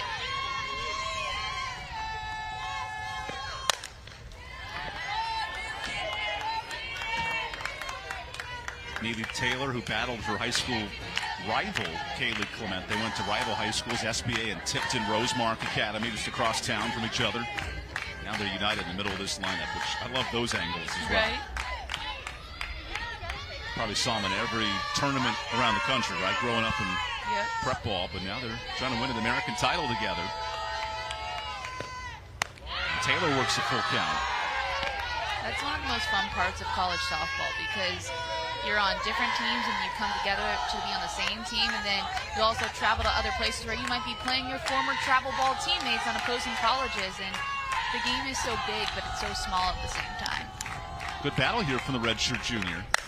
He fights one to left, but the shift is on. That's the center fielder making the catch to end the inning. We keep rolling along in Greenville, North Carolina after this.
Welcome back to Greenville, North Carolina. Continuing coverage of the American Softball Championships, and the former athletics director and coach, Terry Holland, his special sports complex is where we call home the next couple of days. 48-year career in college athletics here at East Carolina and many other places. And there's soccer here, there's track and field, there's softball, there's baseball across the street, and graduation all mixed in this week. It's a fun time in Greenville. We're going to be getting a lot of visitors here to Greenville, North Carolina. As you mentioned, graduation weekend. We have everybody in town for the softball championship, and then we even have a home baseball series. So lots of bat and ball sports making their appearance here on a weekend in May, and who doesn't love that? That's why hotels are hard to come by. Good news. We all found a spot. Thank you guys for watching at home as well.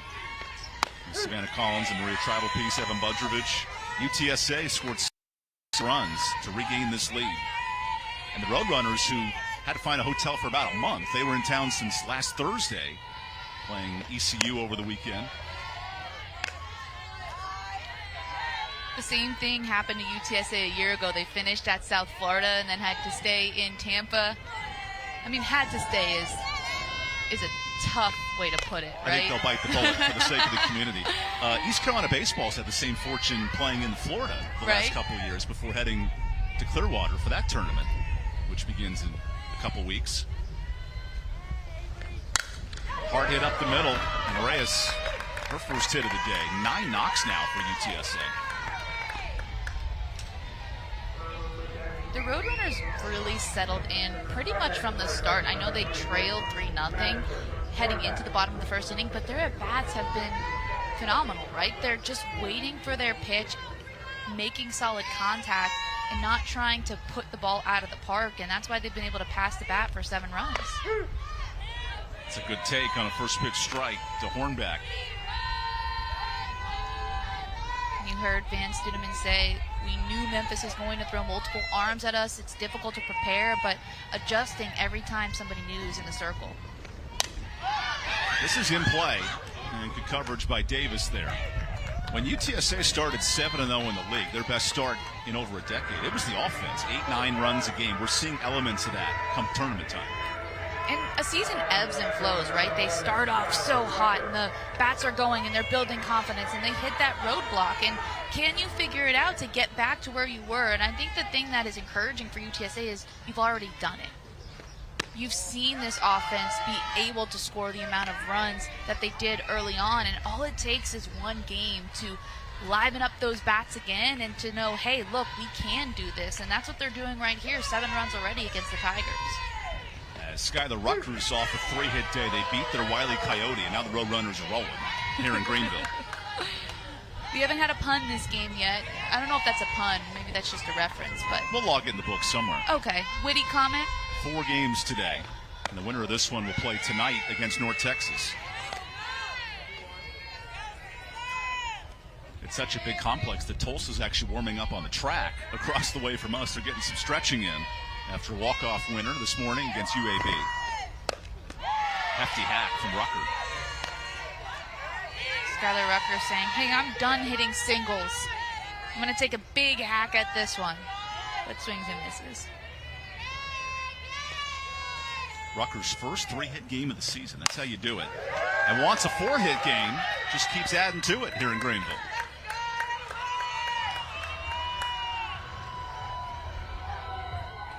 Again, more of that contact where hitting the ball where it's pitched. It was on the outside corner, just goes with it. Again, base to base, bat pass to bat pass. I also love in softball when the bat's hot, a lot of players will keep the same bat, right? Just keep it flowing up and down the lineup. The UTSA team hits around 300 as an offense. They can put pressure on that defense. They have a great mixture of speed and some pop. This top of the order, the left-handed hitters who can bunt, who can steal bases. And so you're thinking about that, right? You don't want to put them on for the bigger bats in the middle of the order. It's a patient take from Sabrina Wick, who lands on the first team all-conference. Great second baseman. Those hits put her in some glorified air. And a breakout year for Wick, who's one of just 2 players to start every game. Her and Metter.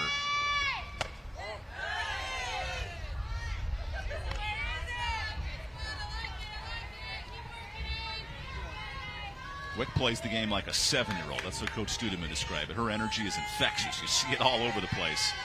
And now those skills have really come to use after a nice freshman year. Here in year 2, works a 3-1 count. Well, that's something that you want from players, especially when you get to the college level. There's so much pressure, especially nowadays with NIL and the portal and all of the things that are happening on social media. You can play like you did when you were 7 for the love of the game and just enjoy it, smile. It goes a long way. We forget that so many times when we get to this level. Like, hey, this was supposed to be fun. That's why we started it in the first place. One big swing could actually end this game now with it sitting in a 4-run game. So a quick chat from the Memphis side of things. If you're Memphis, you're up 3-0 early, but this UTSA assault has continued. And here's one of the home run leaders of the league up in Taryn Madlock. But if you are the Roadrunners, I'm Van Studeman, right? I'm telling my players, I don't want you to be thinking about that home run ball. I want you to be thinking about what you've done all game long and making solid contact, hitting singles, and pushing runs across. We told you Caton is a two-way player. She'll come in to pitch now, and we'll step aside. UTSA threatening in the 5th, up 4.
So Taylor Caton, part of a talented freshman class here at Memphis, now inherits a tight jam, one of 4 true freshmen. She plays a ton in the circle as well, and now has to pitch out of a bases-loaded threat.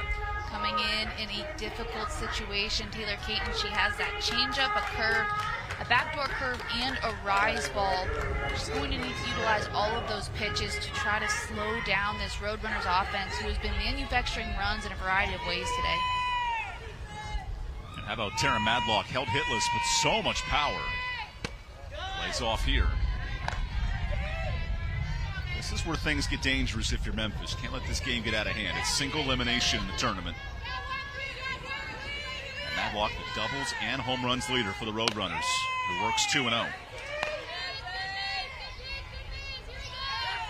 If you're Taryn Madlock, you want to be aggressive in this situation. Bases loaded, 2-0, 1 out with a 4-run lead. Look for your pitch to take a hack.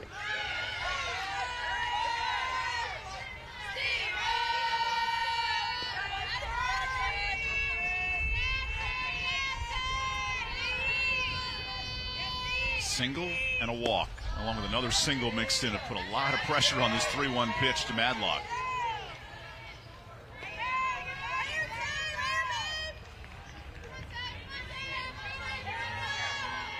Taylor Caton, 3-1.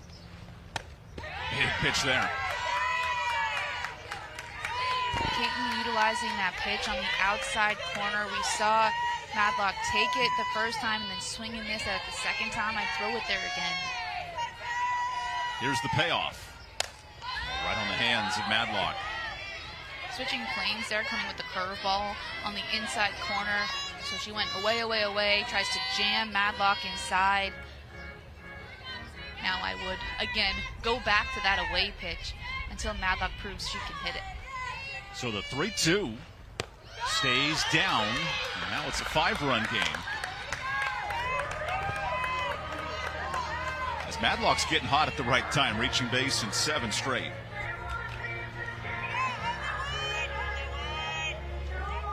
By any means necessary, too, right? It doesn't always have to be the big hit. It can be the walk. That on-base percentage is so key, especially in these postseason tournaments. Base runners create runs. And Matter takes ball 1. Unfortunately now, if you're Memphis, you're in danger of walking yourself out of the tournament. You got to get 2 outs here. Taylor Caton needs to find the strike zone here, give her defense a chance to make a play behind her. Good response for the strike. You almost wonder if Brooklyn Metter was directed to take a pitch, especially after... Well, she was texted it. She was texted. On the app that Savannah was talking about. It's not a text, remember? It's not a phone. That's illegal. Right. We don't want to get Van Studeman in trouble here. However it was communicated, it's a 2-1 count. Matters hit the ball hard. 2 hits already, couple RBI mixed in. And now a 3-1 count. You're in big-time danger here for Taylor Caton. And from Brooklyn Metter's perspective, it needs to be something right down the middle if you're going to take a hack at it. So the 3-1. There you have it, full count. That was one that was right down the middle. But some players are more comfortable with taking 3-1, right? And you want to be confident and aggressive if you're going to swing at that pitch. Popped up. Davis. Maybe not the pitch she would have liked. Instead, a second out. That's huge for Taylor Caton in Memphis to get that out with the bases loaded. A weak pop out from Brooklyn Metter. This pitch in on the hands just gets jammed. Ariel Davis coming up with the catch. Yeah, the previous pitch was right down the middle, right? That pitch, you try to be aggressive, and it may have cost her there. 2 outs for Madrid. So tough because everybody has a different approach to it, right? Are you comfortable swinging 3-1? Because if you are, go after that. And some people just aren't. They wanted to get to 3-2 and fight things off, but how about this blast? Not enough, though. And UTSA gets just 1. 5-run game as we go to the 6th.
Election Sunday. Election Sunday. 64 teams that want to get to Oklahoma City.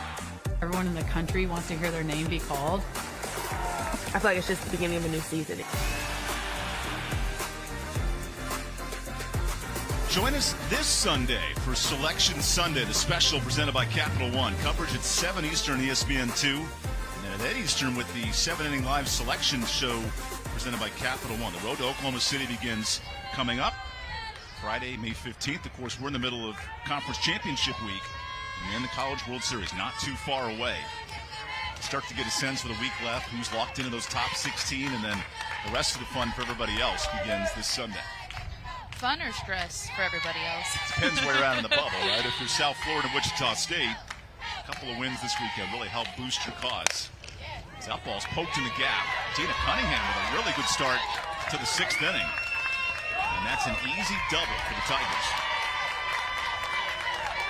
Memphis hasn't been able to generate offense since the top of the first inning, and Dina Cunningham wasting no time to get the Tigers a base runner here in the top of the sixth. That pitch was up, gets her hands to it, hits it in the gap, and that's what you want to see if you're Memphis.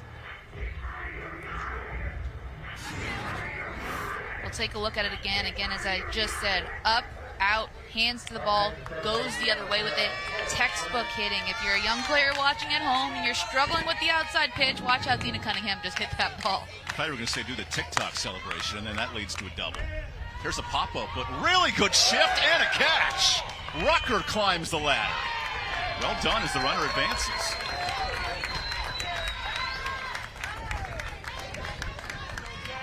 Okay, Rucker, I see your hops right here. Listen, you're going to fire me up with good outfield play. Skylar Rucker sprinting to the spot, finding the wall, and then jumping at the last second. Because she waits to stick her glove up until the very final moment, that's why she's able to make that catch. Yeah, you better celebrate after Flex that. on them, girl. I see you. That was awesome. I love that. Pitch hitter here for Memphis, Jasmine Mack. Another North Carolina native coming over from George Mason. Subs in. Remember, last half inning, UTSA had a chance to win the game at the plate by run rule, but 2 big outs for Memphis.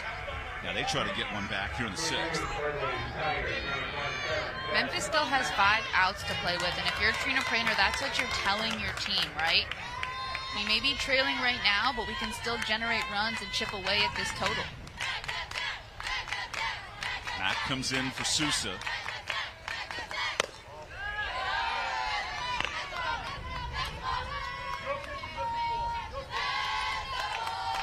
Nothing beats the emotional support of the Mack attack, cheering her on. Her dad, Greg, played football here in the state at NCAA.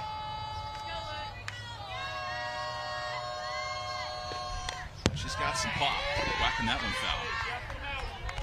I love the variety of cheers in the dugouts. Cheers, chants, whatever you like to call them. For me, I call them cheers, but we're going to have to get some insight from Savannah as to who has had the best cheer of the day. By game 4, I'm going to want to report on that. 1-2 now to Mack. I think the early vote is the Memphis energy. Although it was fun in game 1, UAB wouldn't sit down, right? Everybody was standing, so there's different ways of doing it. Arlette Hernandez keeps dealing. Pitch 101 is a bunt, but foul. And she's called out, of course. So there's the second out. Coach Prater said, you bunted with 2 strikes. What are we doing?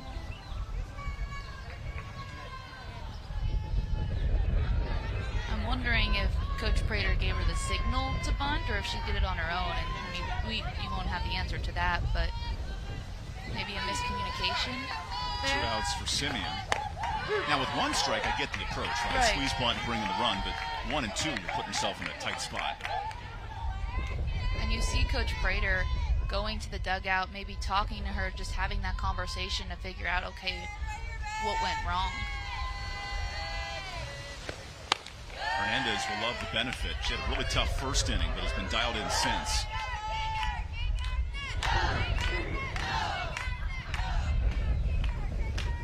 A growth year in her second season, Coach Prater here at Memphis. Boosted the wins total in league play, but now up against it here in the sixth.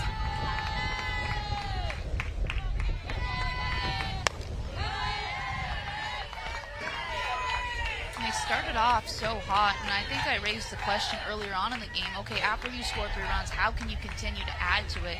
You don't want to just get 3 and stop, and unfortunately that's what Memphis has done so far. They haven't been able to tack on anything else since inning number 1.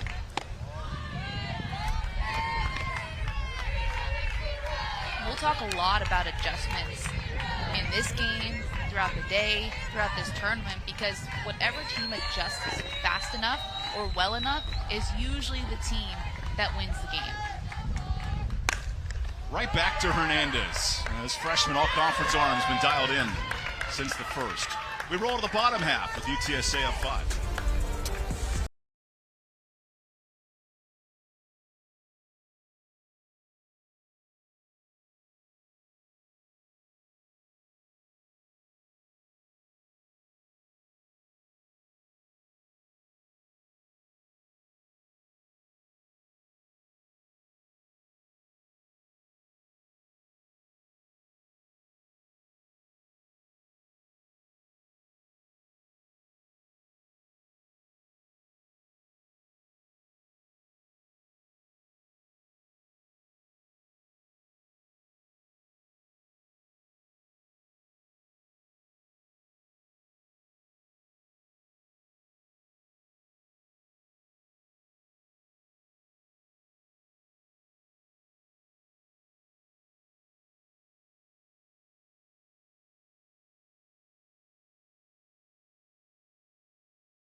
The UTSA softball team picked up another teammate coming into this tournament. You're looking at Billie Jean, the fish. Clearly, the team went to go see the new Michael Jackson movie that came out this week. That's Michaela Madrid holding her new pet. After the movie, they stopped by Petco, picked up a betta fish. They are hoping that the tenacious fighting reputation that betta fish have is going to carry them to the American Conference Championship. Billie Jean certainly hoping for a long tournament run for UTSA because that fish needs a home the next couple of days. I know, because I don't know how they're going to get it back through TSA. So the longer they stay in the tournament, the more time they have to figure out what the rule is to get it back to Texas. All the contingency plans. The winner will play North Texas tonight. And Samantha Mundine, who singled and scored in the third. New arm as well for Memphis. Riley Duggar comes in. Sorry, Dugard. Simi Valley native. An easy pop-up to begin the sixth. Riley Dugard is going to rely a lot on her changeup. She throws about 56, 57 miles per hour, has some off speeds, and will use a drop and a curve as well. But that changeup is what she will rely on the most. Stafford tries to bunt. Picked up at first. Too quickly away. This is good defense from Memphis. That's what the Tigers need, right? They don't want to give UTSA any more runs as they head into their last at-bat in the top of the seventh. And so quick 2 outs for the Tigers bodes well for their confidence heading into that final inning. Memphis will have the top of its lineup to begin the seventh as well. The way Arlette Hernandez is rolling, you're right. Keep it at 5. You give Memphis any bit of chance. A Memphis team that's been scarred by 1- and 2-run losses all year. They'll need to find some bats here late.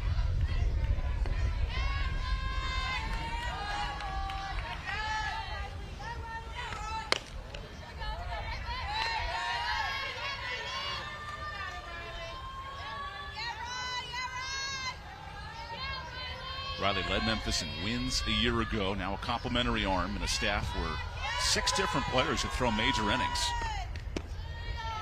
Well, she complements some of the other pitchers in the staff so well because she does throw a little bit slower but spins the ball so much. And so when you bring her in before or after a pitcher with a bit more velo, it throws hitters off because they can't get their timing down. Well located. She also works very quickly in between pitches, doesn't give the hitter too much time to get ready, just gets right back on the mound and ready to throw that next pitch.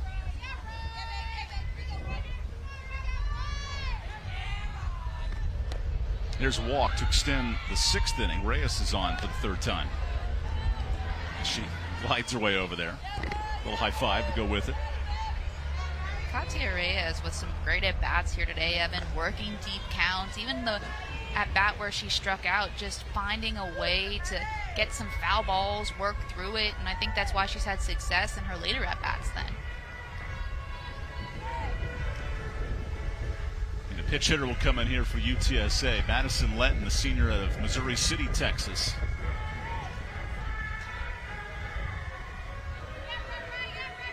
"13 starts this year for Maddie. It's been a good situational pitch hitter. Lenton will play a lot of third as well, so expect to see her out there defensively too.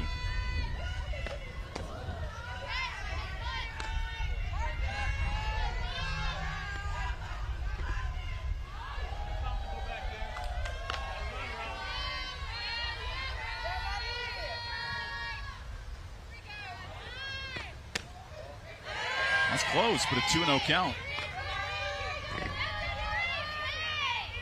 I like Maddie Lenton coming in here as a pinch hitter, being patient, right? Sometimes pinch hitters come in and they just want to swing at the first pitch. She's biding her time, waiting for something she can drive. Got a pitch she liked, and it's 2-1. It's a good hack, too. I know she missed it, but that's exactly what you want to swing at, 2-0. 2 outs. Charlotte waiting in the wings. They got a game in about an hour. Another good cut from Maddie Lenton. the count moves to 2-2, just battling up there and the opportunity that she's given.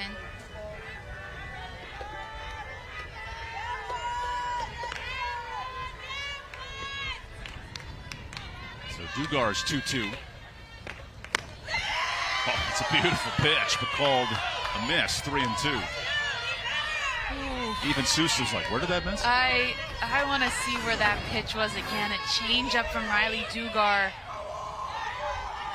Maybe a little low, maybe. Well, there's a clear miss. So back-to-back walks. Yeah, I love Mac's reaction. Like, hey, where did that miss? Turn to the umpire, just checking with Kevin back there. I mean, Mac did a good job of framing it as well, too. So in the slow-mo, it looks like she maybe pulled it up a bit, but that pitch didn't miss by much. Skylar Rucker with a 4-hit day for the first time in her season goes to work. There's been no stopping Skylar in this one. Made a great catch in the outfield as well. She's been all over the place for this UTSA team.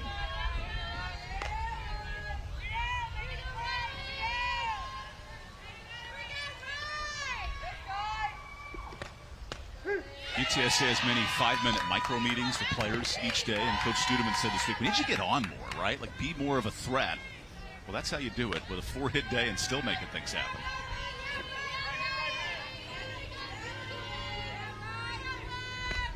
It's all about rising to the challenge, too, right? I love when coaches give their players these moments or these opportunities to rise to the occasion. And being honest with them, too, like having that conversation, hey, you're good enough to get on. I need to see you do it. Fights that pitch off. You could see that swagger that she has when she steps in the box. Like, hey, coach, remember what you told me coming into this game? I'm going to step up. I got you. Not only offensively, but defensively as well. Now, Rucker nearing 40 walks, too, works really good at bats. Like here, extending this one. That pitch from Riley Dugar is not missing by much. She's using that changeup, which is so good, and just either a little too high on that last one or a little too low on the previous one that we took another look at. In pursuit of the Goldilocks pitch. It's popped up, and the at-bat continues. That's a souvenir for somebody.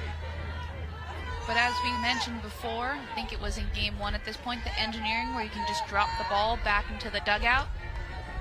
Yeah, may not be, may not be a souvenir. Well, the way Rutgers hitting it, you might want to keep that ball close to home.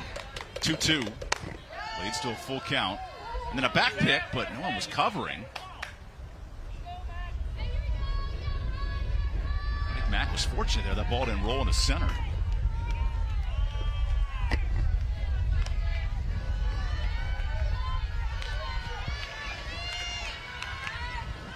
The 3-2 is popped up.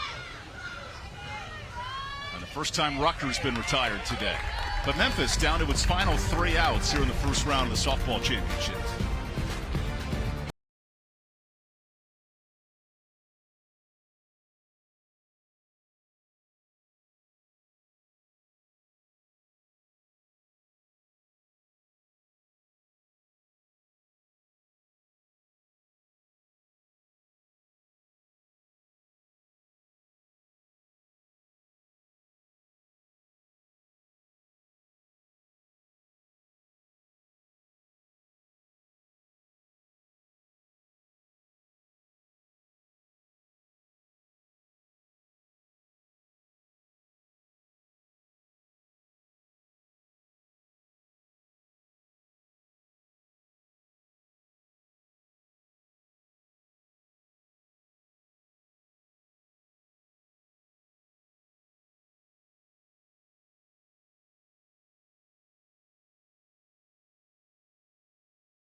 A high-scoring second game of the American Softball Championships. UTSA trailed 3-0 early. Hot start for Memphis, but Arlette Hernandez has dialed in since, and now 3 outs from winning this one. I love the way that Arlette Hernandez just found a way to be successful in these later innings. She could have crumbled after giving up 3 early on, but instead just bounces back and falls back on what she does so well, and spinning the ball and utilizing that defense behind her. Also has a couple of strikeouts, and so that's what's impressed me most with the freshman. Will face the top of the Memphis lineup. Ariel Davis, one of the breakout stars for the Tigers this year.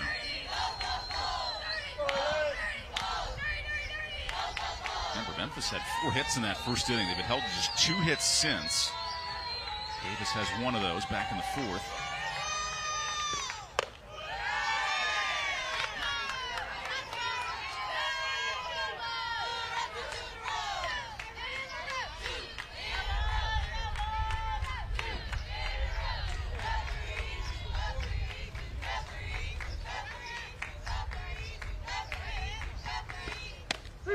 Dotted up well. Responding with the strike after getting down 2-0. Again, that response is so key here. Not only just throughout the entire game, but every at bat. How do you respond when you miss a pitch or get behind? There's the Rice pitch there, 2-2.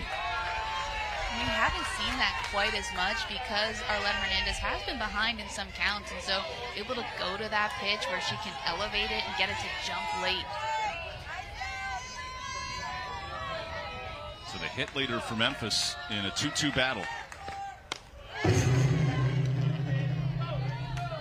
Memphis just needs base runners, right? And so Ariel Davis is in the leadoff spot for a reason, and we're seeing why right now. Working this count to 3-2.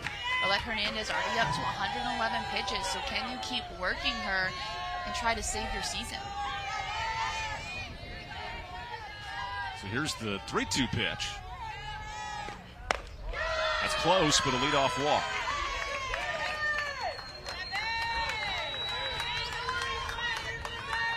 You know, Evan, you mentioned the power that Ariel Davis has added to her repertoire, but her bread and butter is just being in that leadoff spot to generate offense and get herself on, and just continuing to do that even late in this game for her team.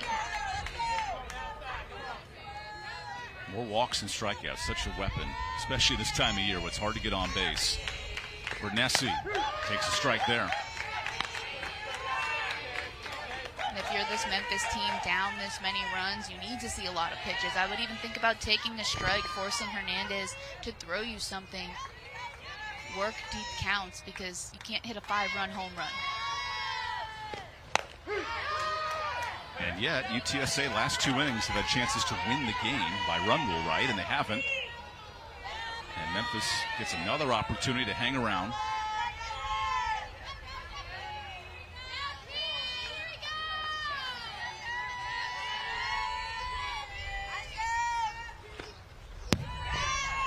That'll give an easy base to Davis. Puts her in scoring position, but one thing you need to pay attention to for not just Ariel Davis, but any Memphis hitter that does get on bases, you cannot make any outs on the base pass right now. You're down by 5. You need to score runs just 1 by 1. Don't get overly aggressive in this situation, because it doesn't matter in this moment if you're on second base or in the dugout.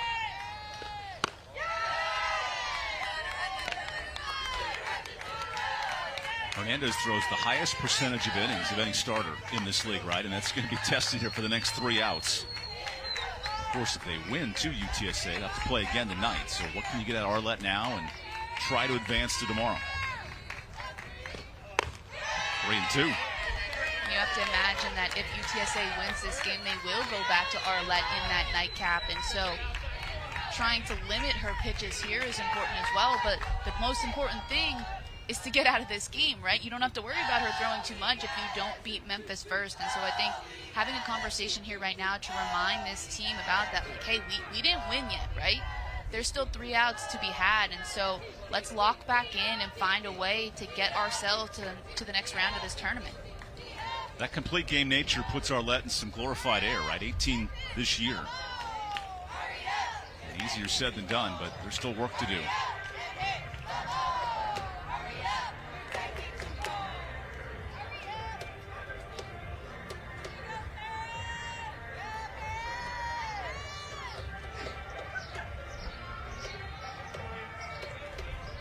Came to Arlette. Coach Studeman said she always gives us a chance. So you do roll the dice with your ace, even in a long game, tough at bat. They go back to her right here.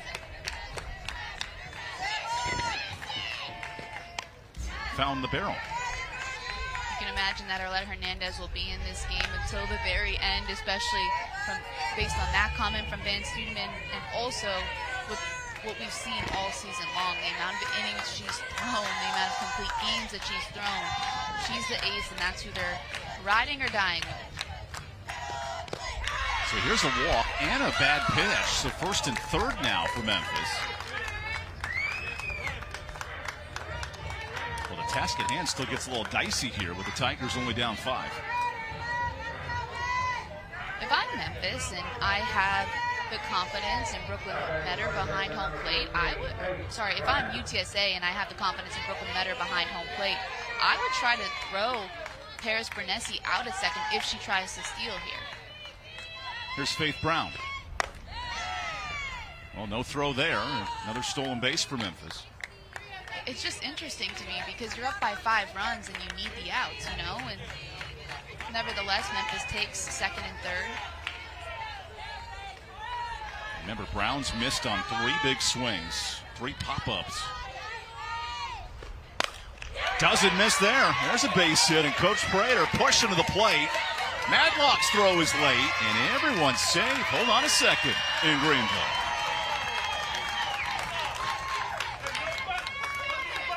Whoever adjusts the most efficiently in the game of softball will see success. Faith Brown, 3 pop-ups, finally getting on top of a pitch.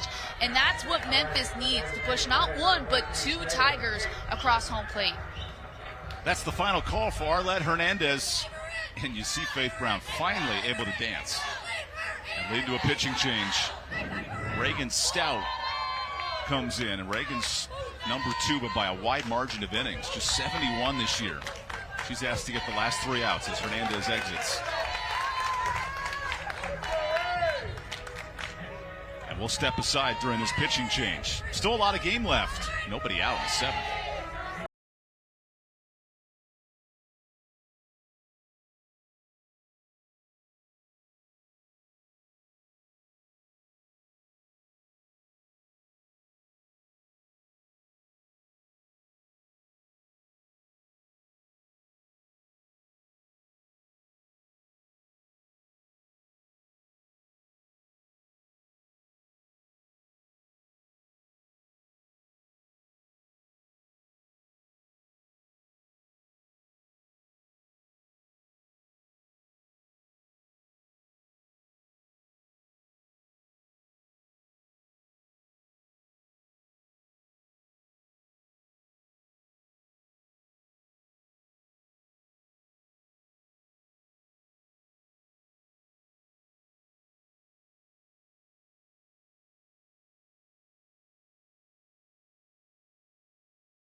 So Reagan Stout asked to finish off this 7th, and this game's far from over. Memphis led 3-0 early. UTSA up 8-3, and now we get tight in the 7th. Taylor Caton pitched and preserved the game. UTSA had a bases-loaded chance to win it. Now she has to get 3 outs just to keep her team alive. Reagan Stout, a little bit different than Arlette Hernandez. Stout keeps the ball down in the zone. She has an off-speed and a changeup. Now, we did see Hernandez use that changeup more so as the game went on, but moving from an east to west pitcher to a down ball pitcher who will hopefully, if you're UTSA, garner those ground ball outs. Back up the middle. Good play by Reyes, but a bad throw and save. Immediate ask of a challenge from Madrid. Thought she tagged her.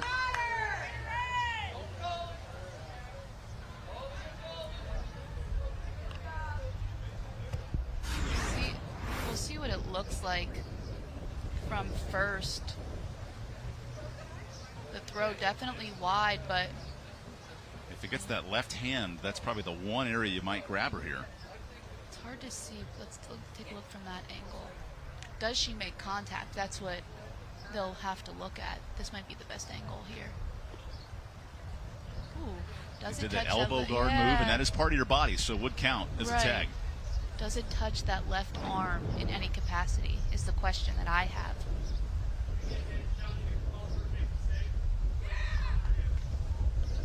Okay, so the review continues.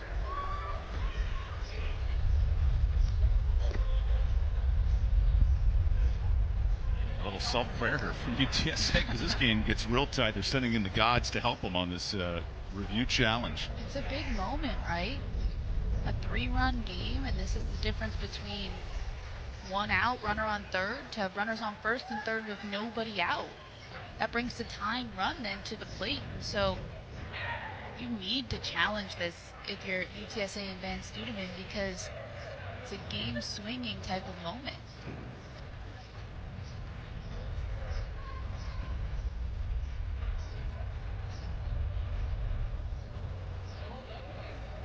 The original call safe too, which is worth noting. And it's also worth noting that you need to have undeniable evidence that you can overturn it. If you're on the fence, then you'll stick with the original call in the field.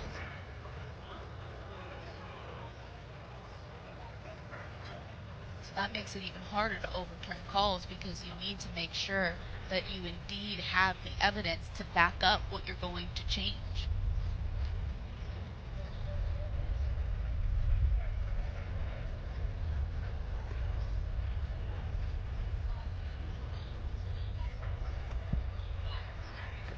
No one's happier for this game extending deep into the ninth than North Texas, who waits to play the winner at some point tonight.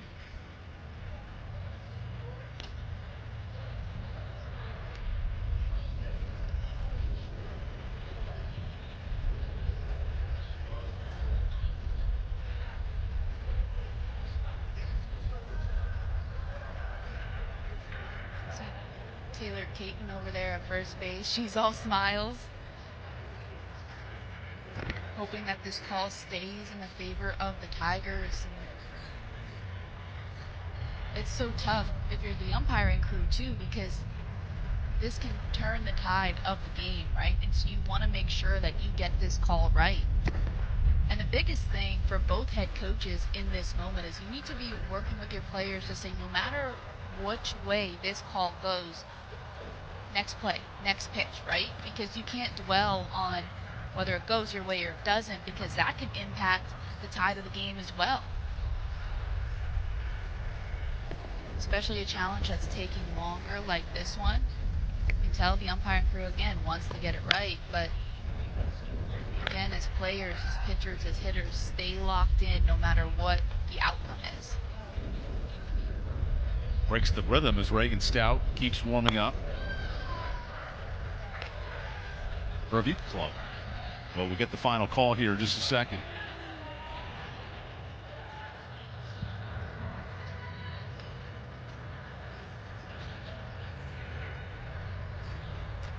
Joe Havenhill, what do you got for us? First base has been changed. Okay, ruled out. And that gets a big first out if you're UTSA. When we watched that replay back, we did think there was a possibility that contact was made on Taylor Caton's left arm. And here's the deciding angle. Does look. Well, those elbow guards can be risky sometimes. Right? One of the few times it doesn't help you as a hitter. Just the snag on that left arm. Neely Taylor, first pitch. Nice sliding catch. Rucker to the plate. A really good throw, but late. And it's a 2-run game. Memphis being aggressive with their season on the line. I don't know if I would have had the guts to send her on that play, but nevertheless, that's what Memphis has identified with the entire season. They're going to put pressure on the defense. They're going to be aggressive on the base pass, and now it is a 2-run game. But another big out for UTSA, so they have the tag out at first base and a nice catch by Rucker in left. Stout needs one more. Cunningham takes the ball. Tina Cunningham seeing the ball better in this game as well. We saw her have a nice at bat the last time up, making great contact to the opposite field.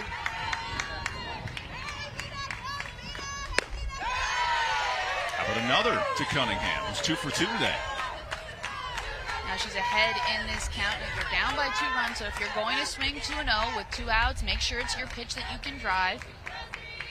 A Memphis team marred by 1 and 2 run losses. They get some life here.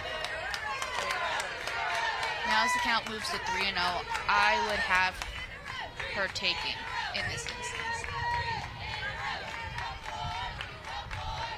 Tough task for Stout coming in for Hernandez. Oh, and she walks. A tying run to the plate.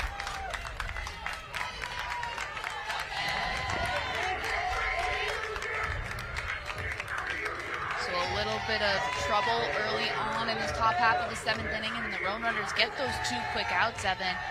But then turning around and you put Tina Cunningham on first with a walk. Memphis is 7-10. So many close games within 2 runs. They've done this all year long. And already a 3-run 7th with a challenge mixed in. And it comes down to Clement.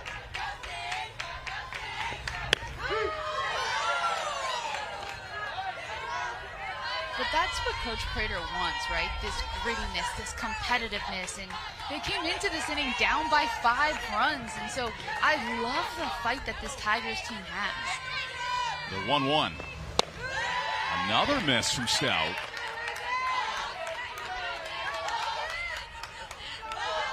Kayla Clement needs to be aggressive here on this 2-1 pitch. It'll probably be the best one that she'll see today. Trying to keep passing the bat to her teammates. Slow chopper. This is Hornback. And that's the game. UTSA walks the tightrope, giving up 3, but they move on to tonight's 2nd round action with an 8-6 win. Definitely put some pressure on the defense there, UTSA does, but holding on. And what a battle from both teams.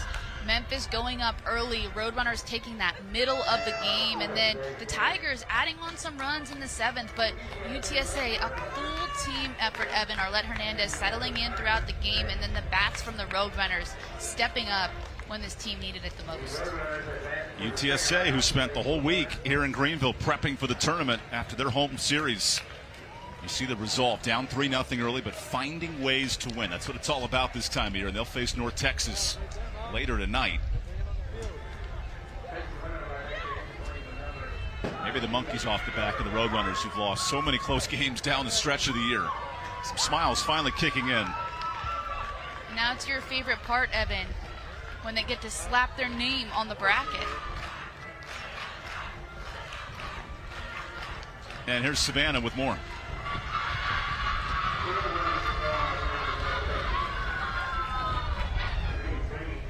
You're hearing that team cheers. They put your team on the board. How exciting to advance out of this first game. Yes, man. It's an amazing feeling. I mean, we've been wanting this all season. We've been pushing for this. We've been working so hard. I'm just so proud of this team and everything we've accomplished. And this win is just the beginning. Like, we plan to be here all week. Not only did you have an explosive day offensively, so did this team. What was it? The communication, the game plan? I mean, it was all of it. Like, we just came out, like, today with so much confidence. Like, yesterday we did a little team building confidence thing, and it really worked. And we were just like a different team today, like so confident. We were hyping each other up, just pushing each other. And we just played as a team today, just so confident. And I got to shout out the defense. How did that translate to that side of the ball game, too? I mean, it's the same thing. Like, we're just confident all parts of the game, and our good offense went to defense, and I mean, Letty pitched an amazing game, and it's easy to play defense for her. And Reagan again closed it out, and it's easy to play defense for her as well. Totally. Thanks, Skylar. Congrats on a great game and the win. Thank you so much. Skylar Rucker, you'll be busy. 4-hit day, and you play tonight. So far, the top seeds have advanced, and this elimination-style bracket will have more games coming up, with Florida Atlantic and East Carolina awaiting their winners tomorrow in the afternoon. So that puts a rollout on the first 2 games of this tournament. Memphis started strong, 3-run first, and they're feisty late, but UTSA controlled the middle as the Roadrunners get their first win in American tournament history. For Maria Tribalpiece and Savannah Collins, Evan Budrovich, this is a presentation of ESPN. A lot of softball to go, and you can watch it all week long here in Greenville.